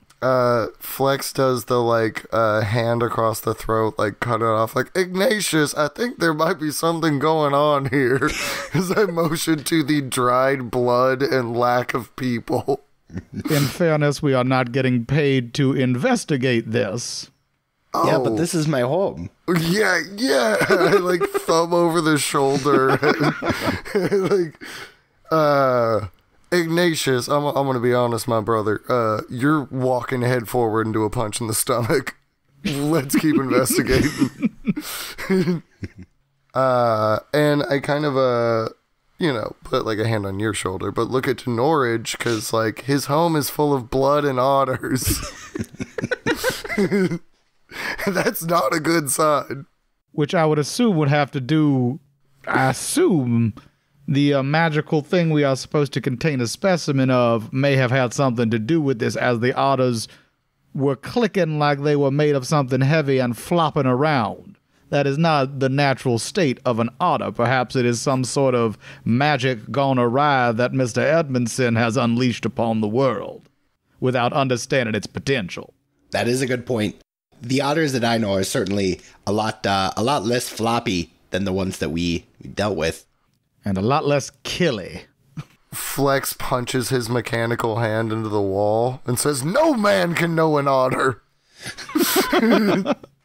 Yeah, I think as Ignatius and Flex are talking, I think Norage is almost like going through and kind of tidying up as they've all kind of ran through this corridor. Like, you see him almost absent-mindedly, like, respringing the trap. Aww, yeah. He's like singing a little work song to himself. Yeah, you reset the trap and you are in the commissary without any, like, it was right around the corner, and it led you there. So you are there. Flex almost overshot it. No, I'm just kidding. But and you see on the big chalkboard that they use to announce which mac and cheese they're eating today or pizza in the commissary, the big chalk says, what's that room that you hide in? The panic room. Panic room, everybody, is what it says. If you can read this, go to the panic room. I really want to circle back to which mac and cheese they're having today. Truffle oil. Well, no, but it speaks to a multitude of mac and cheeses. Well, yeah, bacon, it's broccoli, truffle oil, tuna. I love it. It is. It's definitely the water pass day to make the mac and cheese, which is why you get the tuna in there. It's not my favorite, but food is food. Anyway, yeah, maybe we should go to the panic room. It seems that that's probably the best thing to do, and I think maybe we don't run there. I know, as Master Malakos likes to say, there's nothing like the threat of death to build up an appetite, but maybe we should be a little bit more careful. I mean, I guess. Flex looks disappointed. Yeah. Let's go, bros. Ignatius, do you try to leave the monastery that you now know is filled with traps without your guide, Norage, or do you follow along to save his home? I'd follow along. Yeah, I think Norage generally knows where this panic room would be. Yeah, let's bang it out, check the panic room. If it's full of corpses, we'll mourn. And then we'll go to the lake, get a sample of something, and then punch Thomas Edmas in his dumb face. With your big mechanical arm, preferably. I mean, it's not my favorite arm, but, I mean, this one's like super magic, and his right arm glows. Hopefully the only other corpses that we find are those of more floppy otters. He very sincerely puts a hand on your shoulder and say, the afterlife is a tangible plane that you can travel to, so no one is truly dead in this world. Well, when you put it like that, all right, let's go. Yeah. It's just the raw mechanics of the universe. You see Ignatius pull out a pad with "Kill Thomas Edmondson?" ? And it goes, "He lives afterwards?" ? Solve for this problem. Flex hands you a sticky note that says "trap." Ah. Like eyebrows going up on Flex. And you know what happens to warlocks after they die, Ignatius. Oh, yeah, they get dragged to whatever they sold their soul to. Ah. Same with clerics. Yeah. Yeah. Are clerics warlocks? Discuss. No. Yeah, and you know Edmas Thomison is a warlock. Anyway, so Norage, you know where the traps are, and now that you're not sprinting around corners, you're able to show your friends, Flex and Ignatius, where to step. There are some stones on the floor that bear the symbol of the 8 paths of the monastery, the elements. You know, there's fire symbol, there's water symbol, there's wind symbol, there's earth symbol, there's light symbol, there's dark symbol, and there's 2 symbols that you don't explain to them. And as you're walking through this monastery, it's very familiar to you. You enter a room with a large pedestal in the center. The floor is stone squares with symbols carved on it. The walls are stone. The wooden door at the far end of this room is not bashed in. This one has protection of metal around it. It's a little bit sturdier. It is the panic room door. There is a pedestal in the center of the room that is lighting up different colors. I assume Norage probably would have seen this before. Yes, but it's been a long time. How did you solve this one again? Oh, gosh. Oh, jeepers. Yeah, you know, gang, I don't remember what we gotta do for this one. Well, then it is very handy that I am a traps expert. I have 2 feats in trap making. This is a puzzle. Oh, so it's not a trap. Damn. Welcome to the puzzle-making part of the adventure. Oh, great. See you in 30 minutes, listeners. Very quickly, Flex goes to the heavily barred door, knocks on it like 3 times with his gun, and says, like, "You all right in there?" The knocking echoes, and you know that this is a series of rooms, and the doors will open once you solve the puzzle. I really hope they were on the other side of the wall and could explain it. Just That would had be a to terrible check. door. Norage is going to take a look at the glowing pedestal and get a sense of what's going on there. Sitting on the pedestal is a statue of a woman with her knees crossed, crisscross applesauce, her hands resting on her knees, palm up, as if meditating in a meditation pose. The back of her hands touches her knees. Her fingers are raised and curled like they could make a circle by touching her thumb, but they are too far away to complete the circle, not touching yet. The statue glows green, blue, brown, red, and then the light goes out. The light comes back, green, blue, brown, red, and then the light goes out. because light and darkness are two of the elements, theme built in. Okay, anyway. So Norage is going to point this out, and he's going to say, okay, well, I could tell you this much. So there's 6 elements going on, right? So there's the green, which is there's the blue one, which is the water one. God, I've forgotten my own. Norage, this is kind of your thing, man. See, you know, there's the brown one, that's the earth one. I know how to do that. There's the red one, that's the fire one. I also know how to do that one. Then they're on, which means that it's the light, and then it goes out, which is the darkness. And those are. Norage, we know how light works, man. So what we're trying to figure out is what green means? Am I understanding that correctly? Again, Flex never takes his pistol out of his hand, but he is like hands on his knees, belt over, laughing right now. What green means? Yeah, what's the meaning of green, Norage? You know, those green guys, I don't really associate with them much, so I kind of forget what they do. Are those the guys that really enjoy the mac and cheese? Those guys that are into the green, if you will? Is green envy or just like I don't understand your religion, man? Plant life, maybe? That's green. We've got some Googling going on here. I'm dying right now. So you said like red, I could do that. Well, okay. Let me work backwards here, right? So there's fire and there's earth, and then there's water and there's air, and then there's light and there's darkness. And those are the 6 that I'm allowed to tell.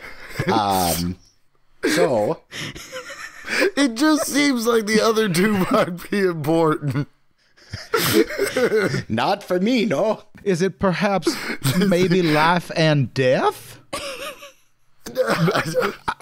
If we're going with opposites. Honestly, I'm feeling silver and gold because I'm thinking of the Mistborn series, which is a great series. Well, as somebody who is a member of this monastery and got told many times by Master Malacus, I am not at liberty to talk about the other 2 elements to somebody who is not in the monastery.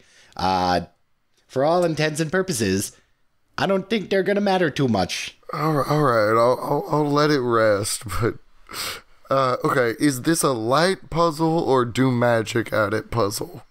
Well, that's a good question. And I think Norage is going to like kind of get into a athletic stance, almost like a dancing stance. And he's going to start doing some cool dances. He's taking his forge hammer that again is, for the listeners, about 6.5 feet long, 150 pounds. So a big hammer. And he's taking it and he's just kind of flipping it around effortlessly as if it was like a bow staff. And as this hammer's going, you see that it starts to glow red with fiery magic. And so Norage kind of goes into his, a more like a meditative state, kind of doing these cool dances, just in the room, seeing if that does anything. Red is fire. Asking someone a question and the response being no words, but just a cool, intricate hammer dance is the ultimate power move. Just when you said hammer dance, I was not thinking him dancing with a hammer, which now puts a different idea of the type of dance he was doing to get that ready in my head. Doing the hammer dance, like MC Hammer. See, I'm picturing ribbon dance, but with a hammer. Basically. But does the fire magic affect the pedestal, DM? Flex looks around to see if the fire magic affects the pedestal. He leans in close to the pedestal. He's looking at it. He's got his head like a few inches away from the statue, and he takes a deep breath and he goes, dramatically. And as you sigh dramatically, one of her fingers closes to make a circle with her thumb. Yo. Okay, so... I look very happily and go, it's a magic puzzle. Which means we're back to what does green mean? Oh, it's healing, life, earth, nature. Come on, we know what green means. Norage kind of looks up and is like, so did you figure out the puzzle yet? The statue is flashing blue, brown, and red, and then the light goes out. Blue, brown, and red, and then the light goes out. Norage, you know what green was at this point. What was green? Green was air. Yeah. It's still flashing blue, brown, and red. Well, because fire is air. Ignatius is going to walk over with his original automatic fire starter and click it on the statue and put a little fire on it. It still flashes blue, brown, and red. Oh, we need to do blue. I'm going to put a little water on it.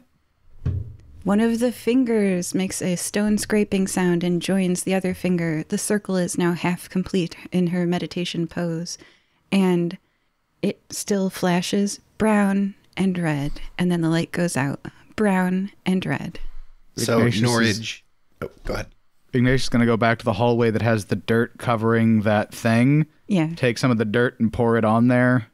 One of the fingers joins. So now there are 3 completing this, almost completing the circle, and it just flashes red and then goes out.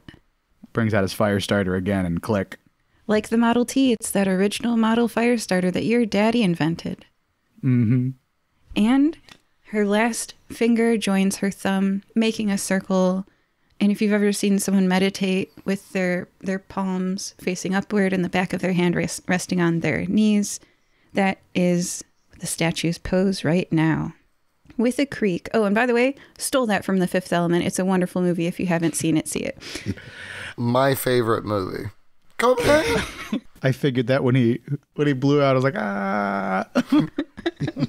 With a creak, a hidden door opens to reveal a group of orange-robed monks. So the door opens, and then another door opens, and then another door opens, and down the safety hallway of many layers.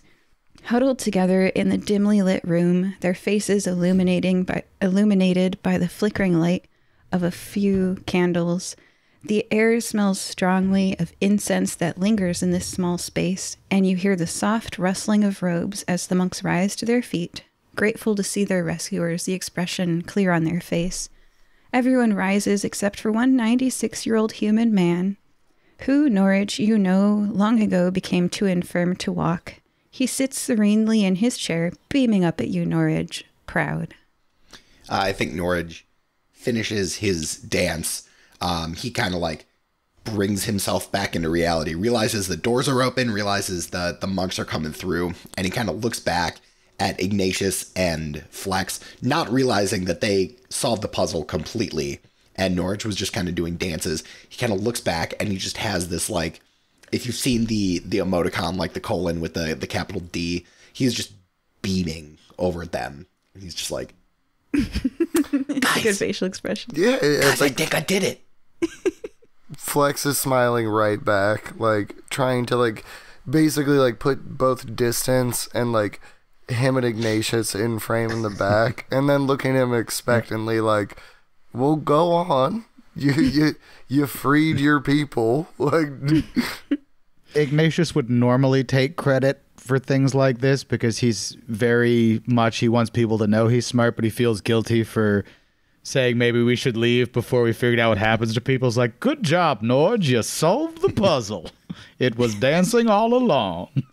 So Norage kind of puts his hammer down, and as, you know, it stops spinning, you can still see that the hammer's glowing, you know, not glowing white anymore, but still definitely glowing red. But the hammer is not losing its shape. And he kind of drops it with a thud, and he runs over and, surprisingly, very gingerly, like, picks up this old man, like seat and all, and just kind of brings him into the main room, and he says, so, this is Master Malakos. Malakos, this is, these are my guild members. This is Ignatius, and this is Flex. And we've come to help. We kind of show up. We got here a few minutes ago. Things didn't look very good. And now things are better. We saw some floppy otters. We dealt with them. And here we are. As you carry him down the hallway, before you've said that, he had said to you in like a Patrick Stewart voice, but that's not going to come out of this mouth. Norage, I'm grateful to see you. Thank you for saving us from those beasts. To the others, after you've introduced them, he says, like the monks, to the monks, he says, let us be grateful to the people who make us happy. They are the charming gardeners who make our souls blossom. And now that you are in the room, you're all in the room together. Like, Flex is like a very worldly person. Does he get the vibe that this is one of those religions where you should like kneel and not look directly, or go up and like fist bump their religious icon? Norage, how would you feel about that? I feel like Malakos is a very kind of go with the flow person. Definitely would accept the fist bump. So he does like sort of like when people meet the Pope, like two hands clasped around him, like a slight bow, like lovely to meet you, sir. Like I love what you're going on here, and also you're freaking nuts. Like you got this thing trapped to the gills. So what happened? The harmony of nature has been disturbed. The animals rushed us, rabid, attacking, staggering. Was it an evil spirit? A weapons test? I told everyone to shelter in here. Non-violence is not a garment to be put on and off at will. Its seat is in the heart, and it must be an inseparable part of our being. Yeah, I've heard it said that peace is free.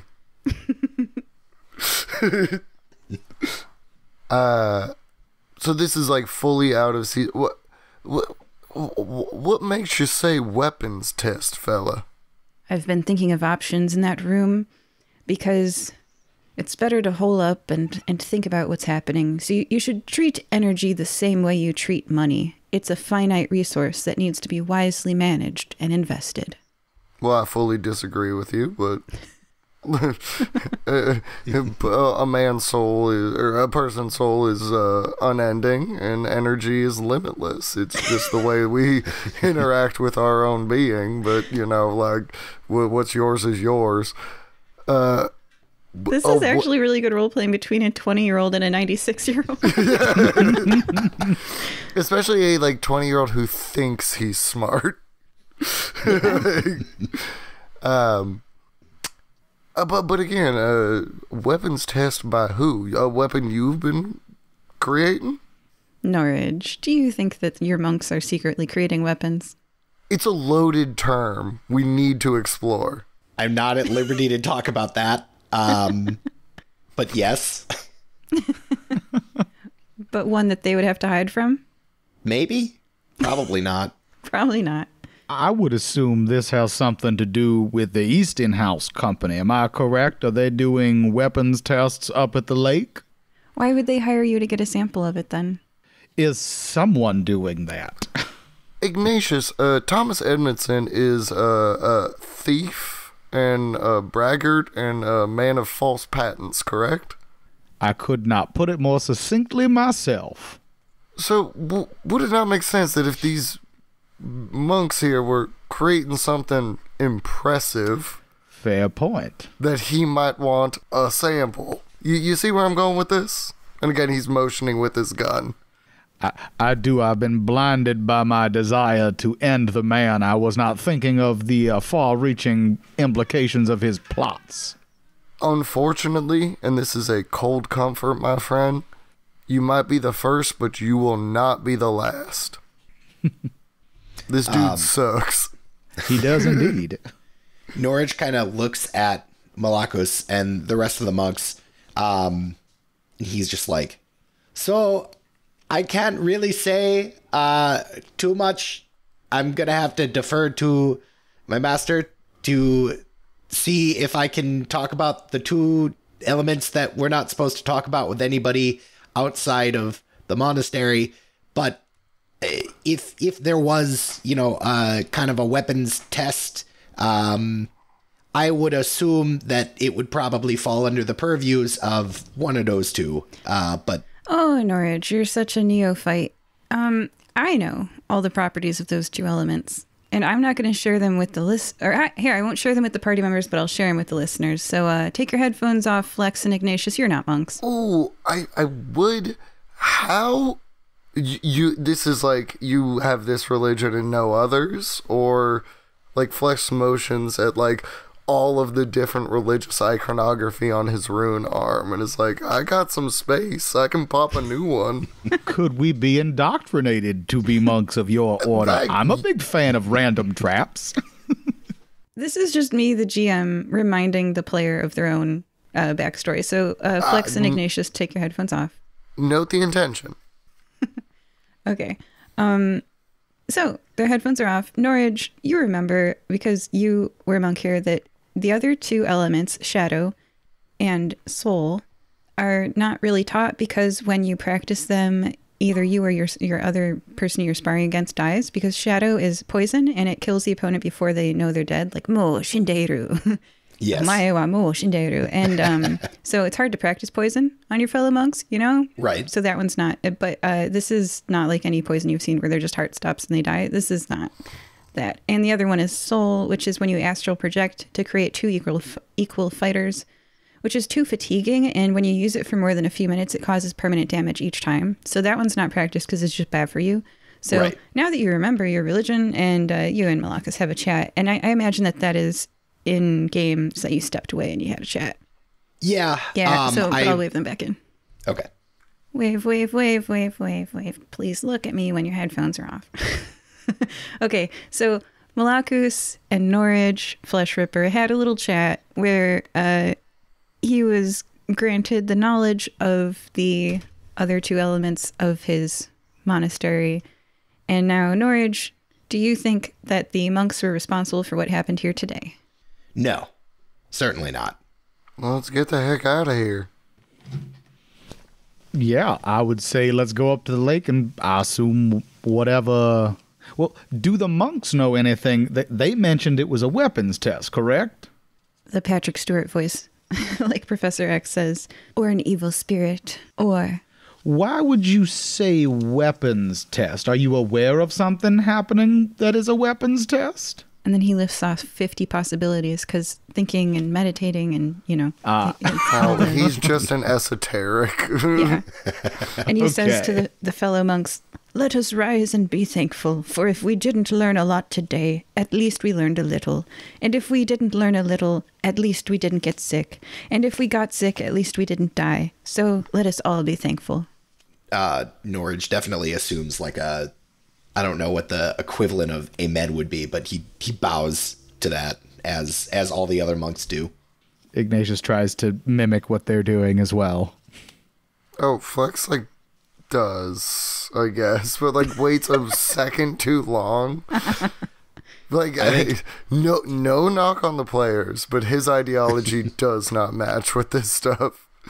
Like that last thing he said about like, well, at least it wasn't worse. Like really did not resonate with him. Second thought, you don't have any room for tattoos. Yeah. Oh, I just filled up. And then bashes like tattoo moves into the position that he had open before. Norage looks at Flex and realizes that he's the only one not like bowing, and he just very, very slowly takes an arm and just kind of like.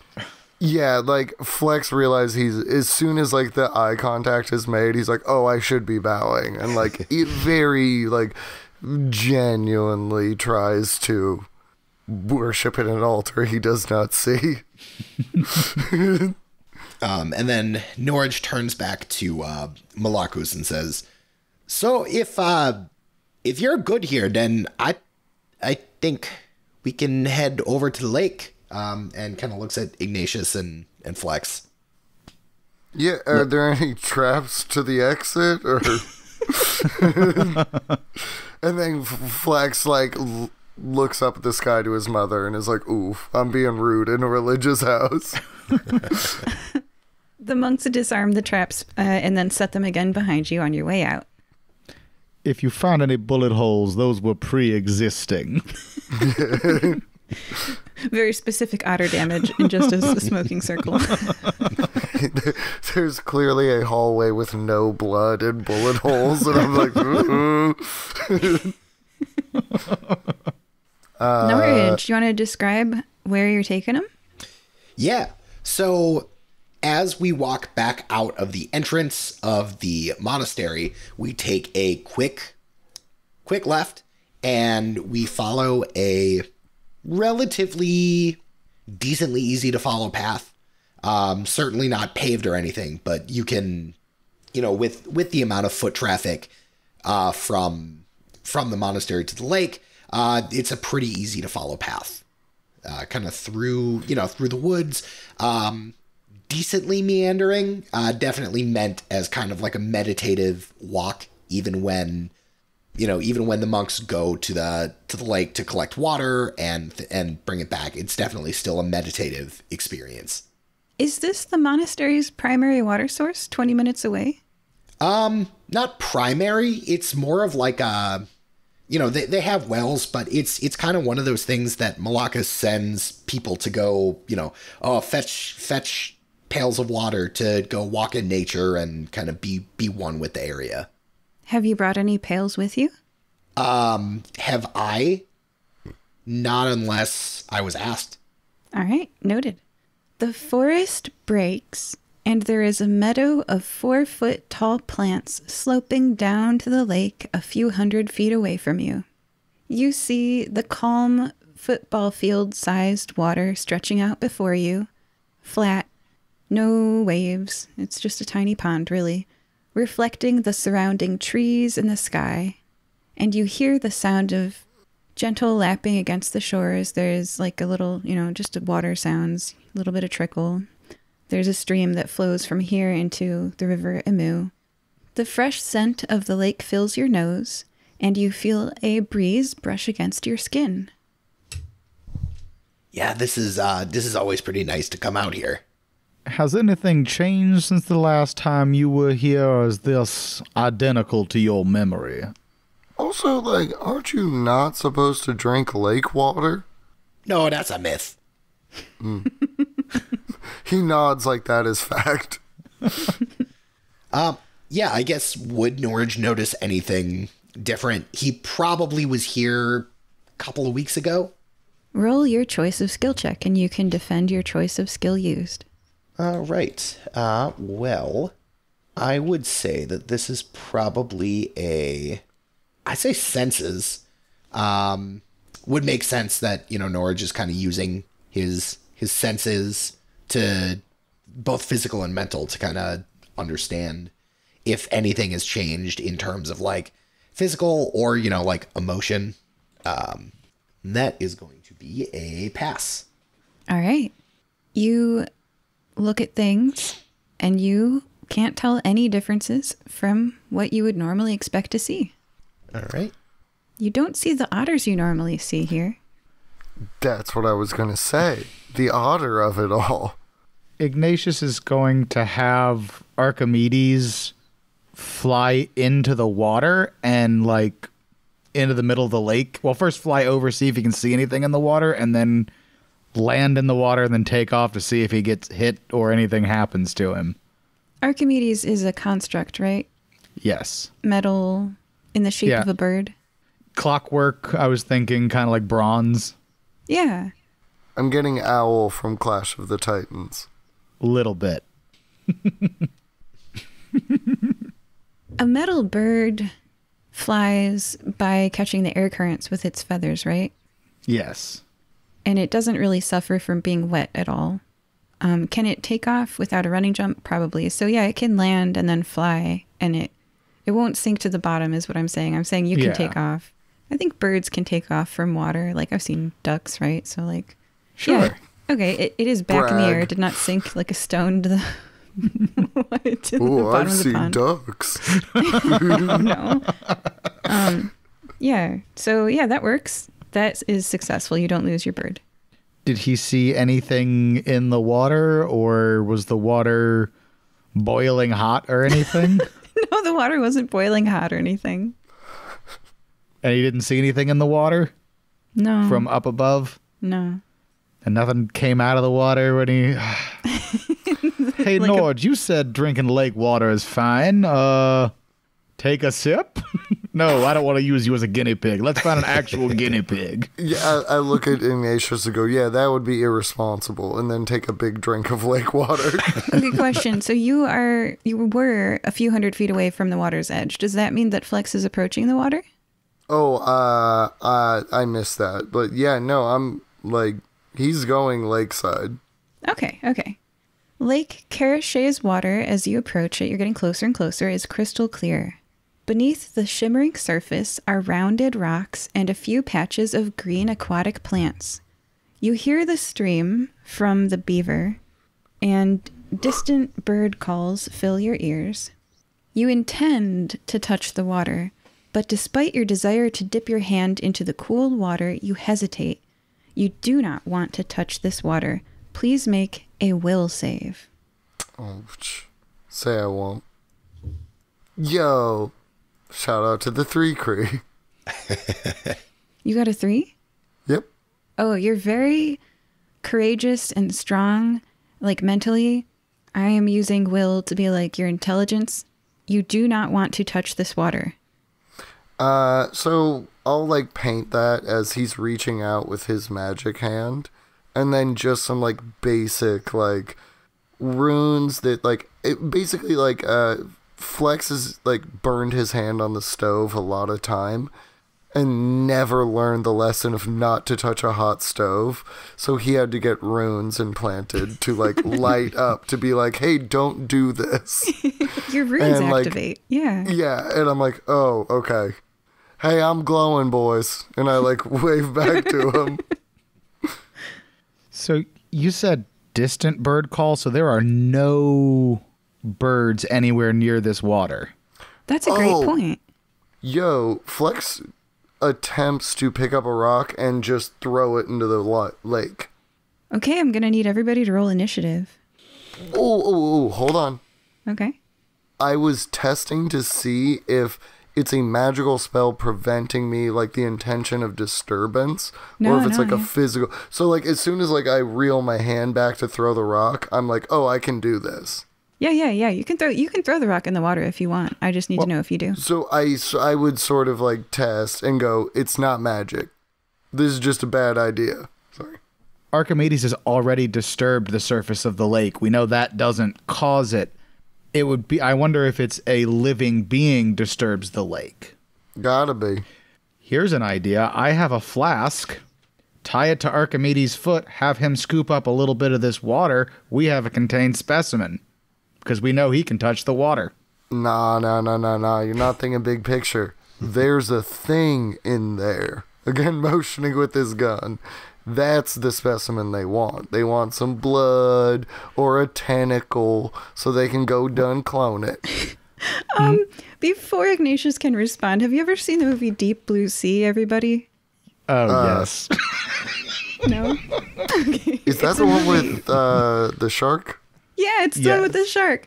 And you know how there's this scene where the guy is standing in front of the hole with the water behind him?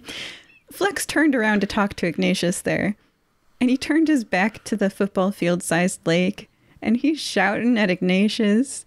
And from behind him, so in Deep Blue Sea, what happens is that the shark jumps out of the water and grabs, is it Samuel L. Jackson? I don't remember. Yeah, he's giving a pep talk about, we need to stick together, we can't be afraid. And the shark,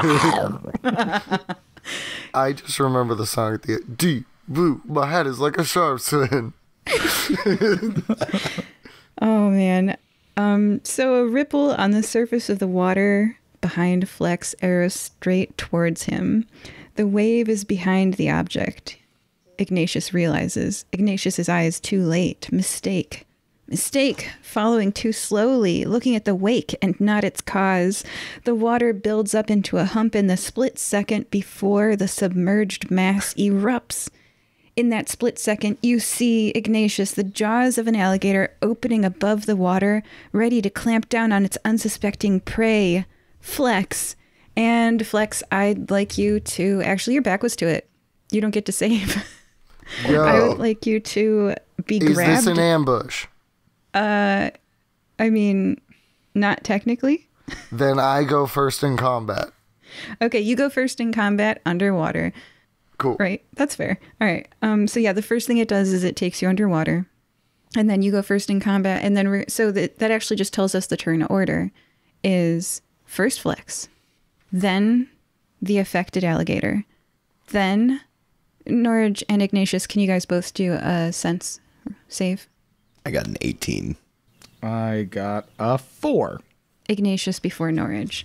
Okay, so I'm writing down this order. Give me a sec. Flex, the affected alligator, and with a 4, Ignatius, and then Norage. Flex, you go first. The alligator has dragged you under the water. You are in the crystal clear water, the plants around you at the bottom of this football field-sized pond, the alligator's jaws clamping on you, hurting you, piercing you with its teeth, and with no air around you. The question is, do you breathe in water voluntarily right now? Make your will save. Okay, so I am stalwart, which +2 will against peril and panic. Absolutely. Add +2 to the good stuff. Make the number you're trying to save closer to 20, right? By 2. Ooh, I needed it. You do not breathe in water. Good.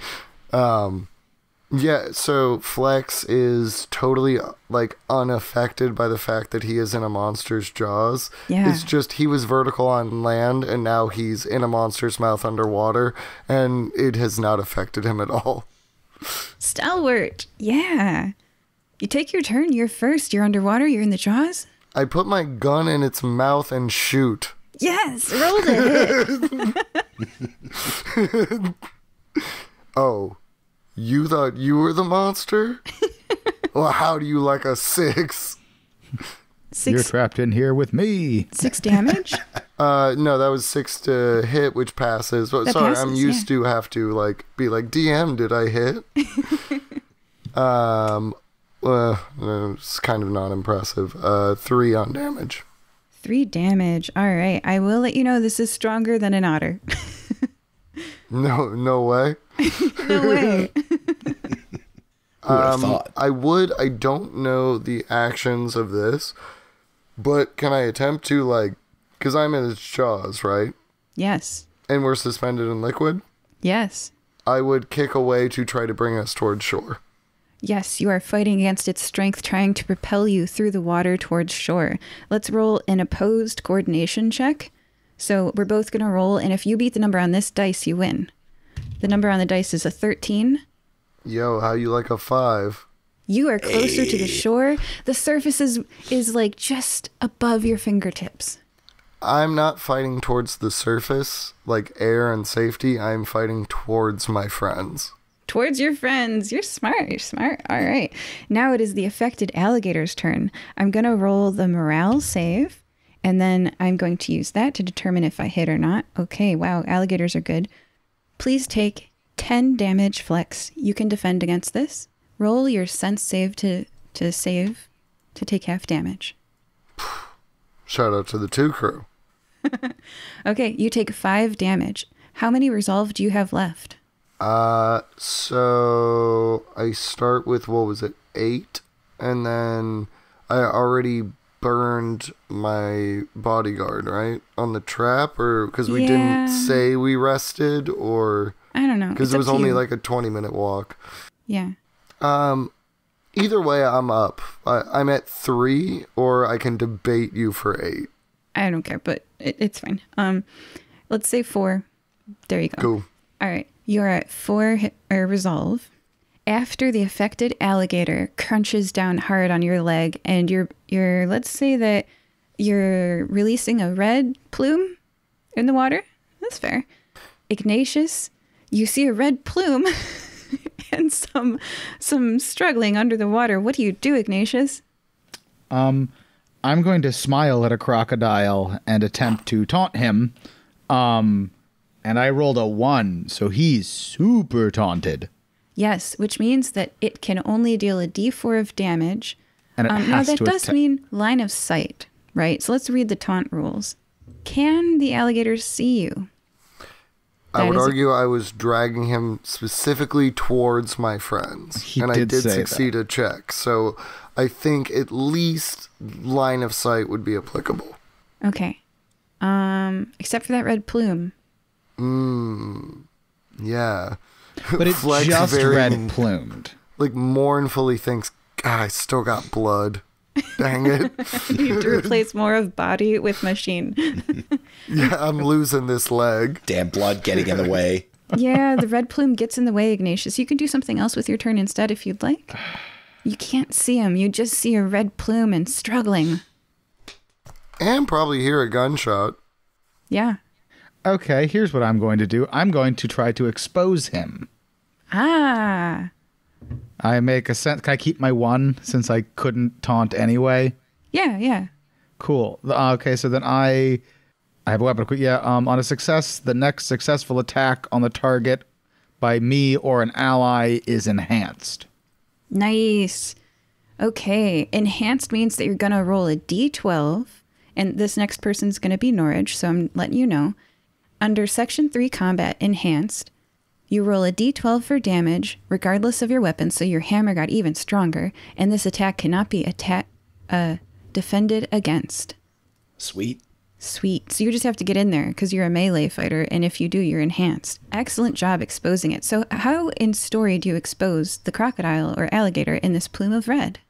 I'm actually going to say I used Archimedes to fly up and get, because from where we're standing, the red plume gets in his way and we can't see if he's moved. And I've just had Archimedes like hover in the water directly above him so we know exactly where he is.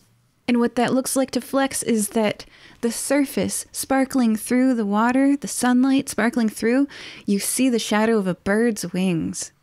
Just like a spark of hope in his soul. He's just like, I knew it. Just like proud of his friends. And then again, like using Archimedes like to like triangulate the angles. I'm dragging this alligator right up to Norage. Aw. And we are at Norage. The alligator is exposed, which means that if you leap into the water, you could hammer attack. And that's exactly what I'm going to do. So I would imagine that Flex sees a small shadow of Archimedes, followed by a very large shadow of Norage, who basically does like a standing broad jump into the water and just brings the hammer down on this alligator. That is going to be a 5, so that is going to hit, and that's going to do 10 damage. 10 damage. All right. Yeah. The Remember alligator is not doing any. It's not what's called bloodied in this game, which is confusing for 4E D&D players. But for Crowns players, that means it would be at 0 resolve. It's not there yet. You don't get to make a vitality save. But it did indeed take 10 damage. All right. I would suggest we try not to kill it, as we are supposed to capture the specimen, if we can. Norage, you are up to your waist in water, and I'd like you to roll a will save. You do not want to be in this water. You will save. Yes. I passed. Okay. Passing means that you know that you need to get out of this water. It is very smart of you to get out of this water, and you do not want it to touch your mouth. You're very aware suddenly of exactly what contact it's making with your body. Well, the good news is that I can move up 30 feet. So I'm going to run right back onto the shore. Move, attack, move. I don't know if you can do that in Crowns. I'm going to say, sure, do it. Next up is, if that's the end of your turn, Yes. Flex. You're free to do whatever you want. You're not impaired by worrying about shooting your friend. You've got an alligator clamping down on your leg and Archimedes' wings over the surface of the water. What do you do? Punch the alligator in the face, make my head above water, and then yell, "The water is the sample." And I want you to roll a sense save to not get water in your mouth when you yell that first. Nope. My You player's failed? deductive reasoning is not doing well today. Okay, so I failed, but to make it cinematic, I like willfully take a big mouthful of water and spit it towards Ignatious and go, "There's your dang sample. Get this gator off me." Okay. Well, I was going to get the gator off you one way or the other, whether we killed it or not. Your life, of course, is paramount, I say as I'm reloading my pistol. Yeah, I also have to reload, so I have to punch it. The water that touches your mouth flecks as you get it inside your mouth.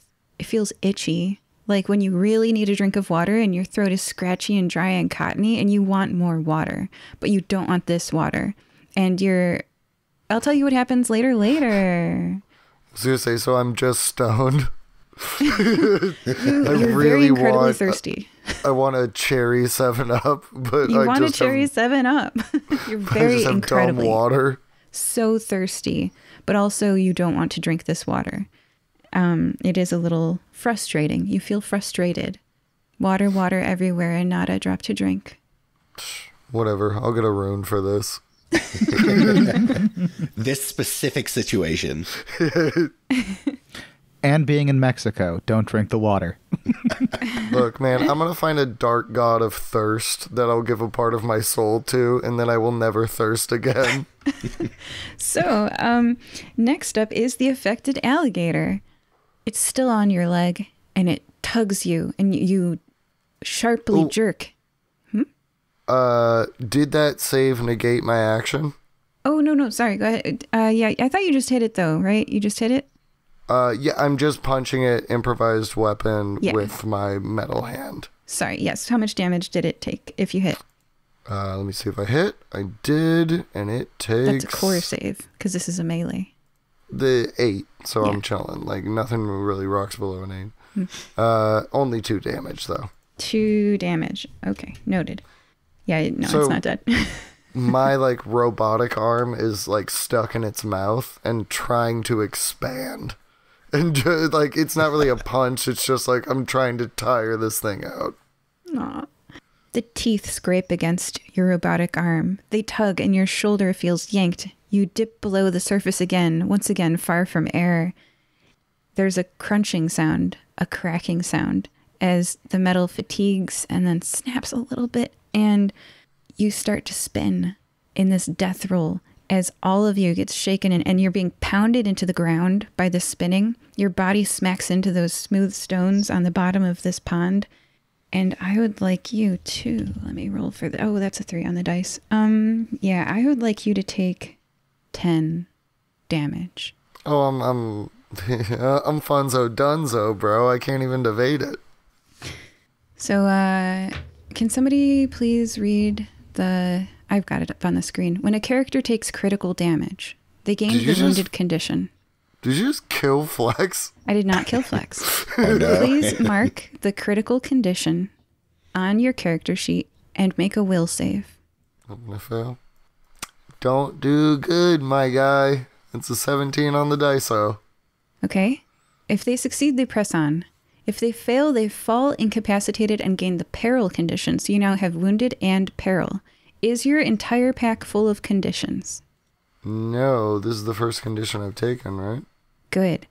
So your entire pack is not full of conditions. You do not fall incapacitated. And your allies don't have to make a panic save. So you are at 0 hit points, and you are at the point where if you take more damage, you will gain 2 more conditions again. How much room do you have left in your pack for conditions? I'm gonna be straight up, don't know how to calculate that. There's 3 spots, I think. Yeah, that's right? So I have 2 more spots. So you've taken 2 spots. 1 is wounded, and 1 is peril. Oh.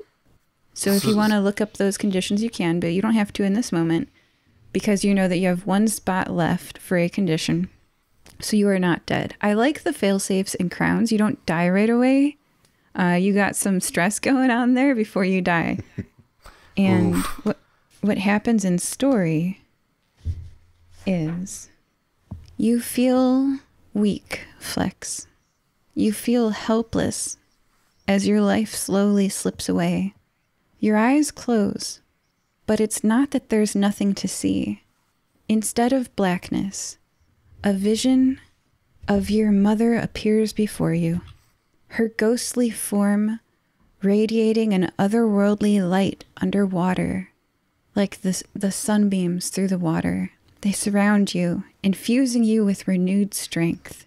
You feel her hand touch your cheek, and her gentle voice whispers in your ear, "This isn't your time, my baby Flex. Get up." And you recover to full hit points. Your conditions are completely removed. Yeah, Flex is crying and punching an alligator. His first instinct was to, like, run away from the light. Like, no, I'm not dying today, mama. I ain't going home yet. And then when he feels the hand touch his face, he just dies. So can I punch a gator? Yes, you can. You get an extra turn. Go ahead. No, I mean, like, I don't need an extra turn, but I just, at least in story, come up thrashing. Yeah, you do. You are thrashing against this alligator. Ignatious, save your friend. From where I'm standing, is the alligator look like it's on its last leg, or is it still pretty hardy? Can I tell? It has, I'll just tell you a number. It has 4 left. Okay, then I'm going to try to shoot it. If I had more than that, I was going to try to get him out of his teeth, but hopefully I'll hit. Hey, I hit, just barely. Hey, there we go. I did full damage, 6 points of damage on him. Roll a vitality save. I'm not good at those. I'm really not good at that. I rolled a 20. My dice are all over the place today. Oh, no. The affected alligator is at 0 hit points. Norage, finish it. All right, here we go. Norage is just going to kind of see the situation. He's going to have one hand on the hammer, coming back down on the gator, the other hand trying to pull Flex out of the jaws, so to speak. Let's see. At 0 HP, the affected alligator's jaws open limply. That is going to hit. And that is going to be... Doesn't matter. Roll a vitality save. That's a 5. Finish him. Finish him. Describe the end of the affected alligator. So without getting too graphic, the hammer comes down in the stomach, and it comes up, and it goes through the alligator. Through the alligator. No shoes out of you. Da, da, da, da, da, da, da, da. And your other hand pulling Flex out, you drag him, coughing up this horrible water, and you're on your knees, Flex, fully healed with no conditions. Ooh, fully healed of the water, too. I feel like Flex definitely lost a foot/ankle, like, at the shin. So he limply falls back on the beach like in a movie when someone survived a shipwreck, looks at his mangled appendage, hacks it off, then crawls to the gator, pulls out a tooth, and then presses it close to his chest. Yeah. Oh man, and that's for flavor. You're replacing your body with mechanics slowly over time. So this is the gator foot. An adventurer's life is hard, and Flex, unfortunately, is not that tough. Ignatious he needs to stitch himself together. Ignatious is going to try to put a tourniquet on our one-footed friend. Yes. He brushes you away and goes, "It's okay, my mama's got me." And then smiles at the sky. As mechanically, you said I'm at full HP, but aesthetically, I still want to lose the foot. Oh, yeah. I like the souvenir. I think Norage is just kind of looking like, oh no, oh boy, oh jeepers, oh cripes, this is certainly, oh no. Breathlessly, Flex goes, "Water's bad." Subtly, that's your sample, man. That explains the otters, the alligator, water's bad. Yeah, we don't drink this one. We just kind of bring the water and we bring it back, and we get more water and then we bring it back. We don't drink this one. We got a whale for that. Flex turns on his shoulder and is looking at you with anger in his eyes. Water's always been this crazy? No, it has not, Norage. This is new. In fairness, before you got eaten by the alligator, I did suggest we hook something up to Archimedes and collect some of the water. And then you got ate. Yeah, my bad. So perhaps we should attach this flask to Archimedes and collect the water rather than risking another culinary delight. I am a snack. I mean, honestly, I feel like Flex is close enough. He just dumps out his water skin, fills it up with, like, the water brushing against the shore of the lake, like, because I won't let this lake beat me. You have a sample. And Ignatius, Archimedes also has a sample. You have a vial. Wonderful. Bad things will happen if this water ends up in the hands of Thomas Edmondson. Oh, he is absolutely not getting his hands on this. Yeah. Is there a way we could drain this lake? Is it dammed up or is it a natural lake? Well, I don't know if we want to taint the rest of the water with whatever this is, but this shouldn't be around because if we don't bring him a sample, he's going to try to get one some other way. So we need to make sure this is gone. Well, I certainly don't know about the ecological consequences of this, but we can certainly, I mean, we got people who can control water, we got people who can do with earth stuff, so we can probably get Malakas on this to kind of either drain the lake or purify the water. I'm not quite sure what they can do, but they could probably do something. As far as the samples go, maybe, I'm not one for disingenuation, but maybe in this case, maybe we take a sample from, like, the well water, and we give that to them. Why don't we just spit in a cup? I was going to suggest pee in a cup, but I like your idea, too. All valid options. I just don't think that he should get the real thing. 100%. Hey, are you a god religion or a philosophy religion? Because you could probably get a god involved. I'm sure I got some sort of, he's like looking for an anchor tattoo on his body. I'm sure I got a sea god on here somewhere. More so philosophy. So if you got a guy for this, go for it. Check my back. I was hanging out at a pirate island for a while, and I'm sure there's somebody who can help us out. But I would maybe full on get a god involved, because if this water goes anywhere, it's making all the animals sick. And I don't know how to purify water. Hey, maybe go to one of the what do they call them? The mech class. What's the ones that do the tech stuff? You mean like artificers? Yeah, get an artificer involved. Maybe they can make a box for it. Ignatius is an artificer. Yo, you need a water purification system, it seems like, because if it goes through the natural aquifers, it'll infect much worse than this. And if this is a lake that's formed by runoff of snow, there could be a quite literally giant problem. Ignatius, please do your choice of check. For if I can contain this, basically? For how good your Army Corps of Engineers skills are. How do you fix a poison body of water? I will tell you engineering details depending on how good you roll. I rolled a 4. Oh, that's pretty good. Okay, so this is a stream that has been dammed by a beaver. It has a circulation time where the stream puts water in and then some water comes out, and that the outlet is to the River Amu. It has a circulation time of about 3 days. Yo. And it'll completely have fresh water in it after 3 days. So we just need to destroy the beaver's dam to cleanse this water? But where the water go? Where the water go, River Amu. Which is bad, because that's like a big river, right? This is a tiny volume of water. It'll be diluted 1,000, 10,000 fold in the river. Okay, that makes me comfortable. I thought we were dealing with a big issue. And it's creek, but it might, whatever's feeding this is what's poisoning it then. And you're able with your will saves to tell that the water flowing into this is not scaring you. Okay, so it's just the, all right. So in 3 days, the problem won't be here anyway. Well, So let's pee in a vial and sell it to Edmondson.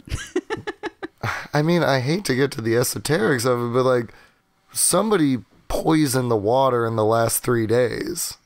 Who did it and why? So, like, especially if Edmondson is just like aping somebody else's move, who is the person making the move? And that is a question for our long-form storytelling of season 2023 of Firebreathing Kittens. Joining us on this adventure, unless you guys have anything else to do. Do you guys have anything else to do? No. Scream at the sky who is making the move. Who is making the move? If you've listened to any of the other episodes this season, you might have a guess. Joining us for today's adventure were Flex. Thanks, Mama. Ignatious. Good to see you. And you do get the 3,000 gold for your sample. And Norage. Oh, jeepers cripes, this was certainly an adventure. Excellent. And I do have a bit of an epilogue. The Moody bookseller member hands a vial of water to a secretary who hands that vial to someone else and also receives 3,000 gold. You guys didn't think you were the only ones hired, did you? A 150-year-old, older adult male gnome sits in a luxurious style private home study, the sort of personal library home office exclusive to the elite. The 3-foot 6-inch tall, 60-pound gnome, bald with white fringe hair, pale skin, gray eyes, fixes those gray eyes on the sample, turning it over and over. He's got one yellow sample. He's got one clear sample. He's looking at them, holding them up to the fireplace to see them better in the flame's light, wearing his blue and white pinstriped suit. The very wealthy warlock businessman turns his mind to the sample, wondering about ways to monetize this. And he says, "Asmodeth, have you ever seen anything like this before? How do I profit off of this invention?" He asks the empty room. There's no one else here, but the flames in the fireplace crackle. Words, audible in the sound of the crackling, answering with laughter, cackling, crackling, cackling, crackling. "Ha! The charming Chabin has been found! Someone tried using it!" announces the fire. "The end of our contract will be sooner than I'd anticipated." The scene pans out, zooming out on the cheerfully roaring fireplace and the wrinkled, worried forehead of the gnome. Yo. Joining us on today's adventure, second outro, is Flex. Yo, Flex is, like, he's at home in his bedroom in the guild hall, and his warning runes start glowing. Norage. Well, Norage is just kind of shaken about this whole thing. I feel like on the way out, he promises Malakas that he'll be back in a couple of days to fix things. And Ignatious. Ignatious has dreams about literally peeing gold. Bye-bye. Arcane Ninja RPG tells a story about ninjas and magic by mixing improv and role-playing. Meet our fledgling ninja and fall for them as they take their graduation exam and stumble upon unknown magic that will send them in an epic adventure. Root for them as the dice dictate just how successfully they face the threatening challenges that lay ahead. Binge on published episodes at the Pod Cavern Network or your podcast station of choice. Tune in every other Tuesday for your bi-weekly fix of Arcane Ninja RPG. Thanks for listening!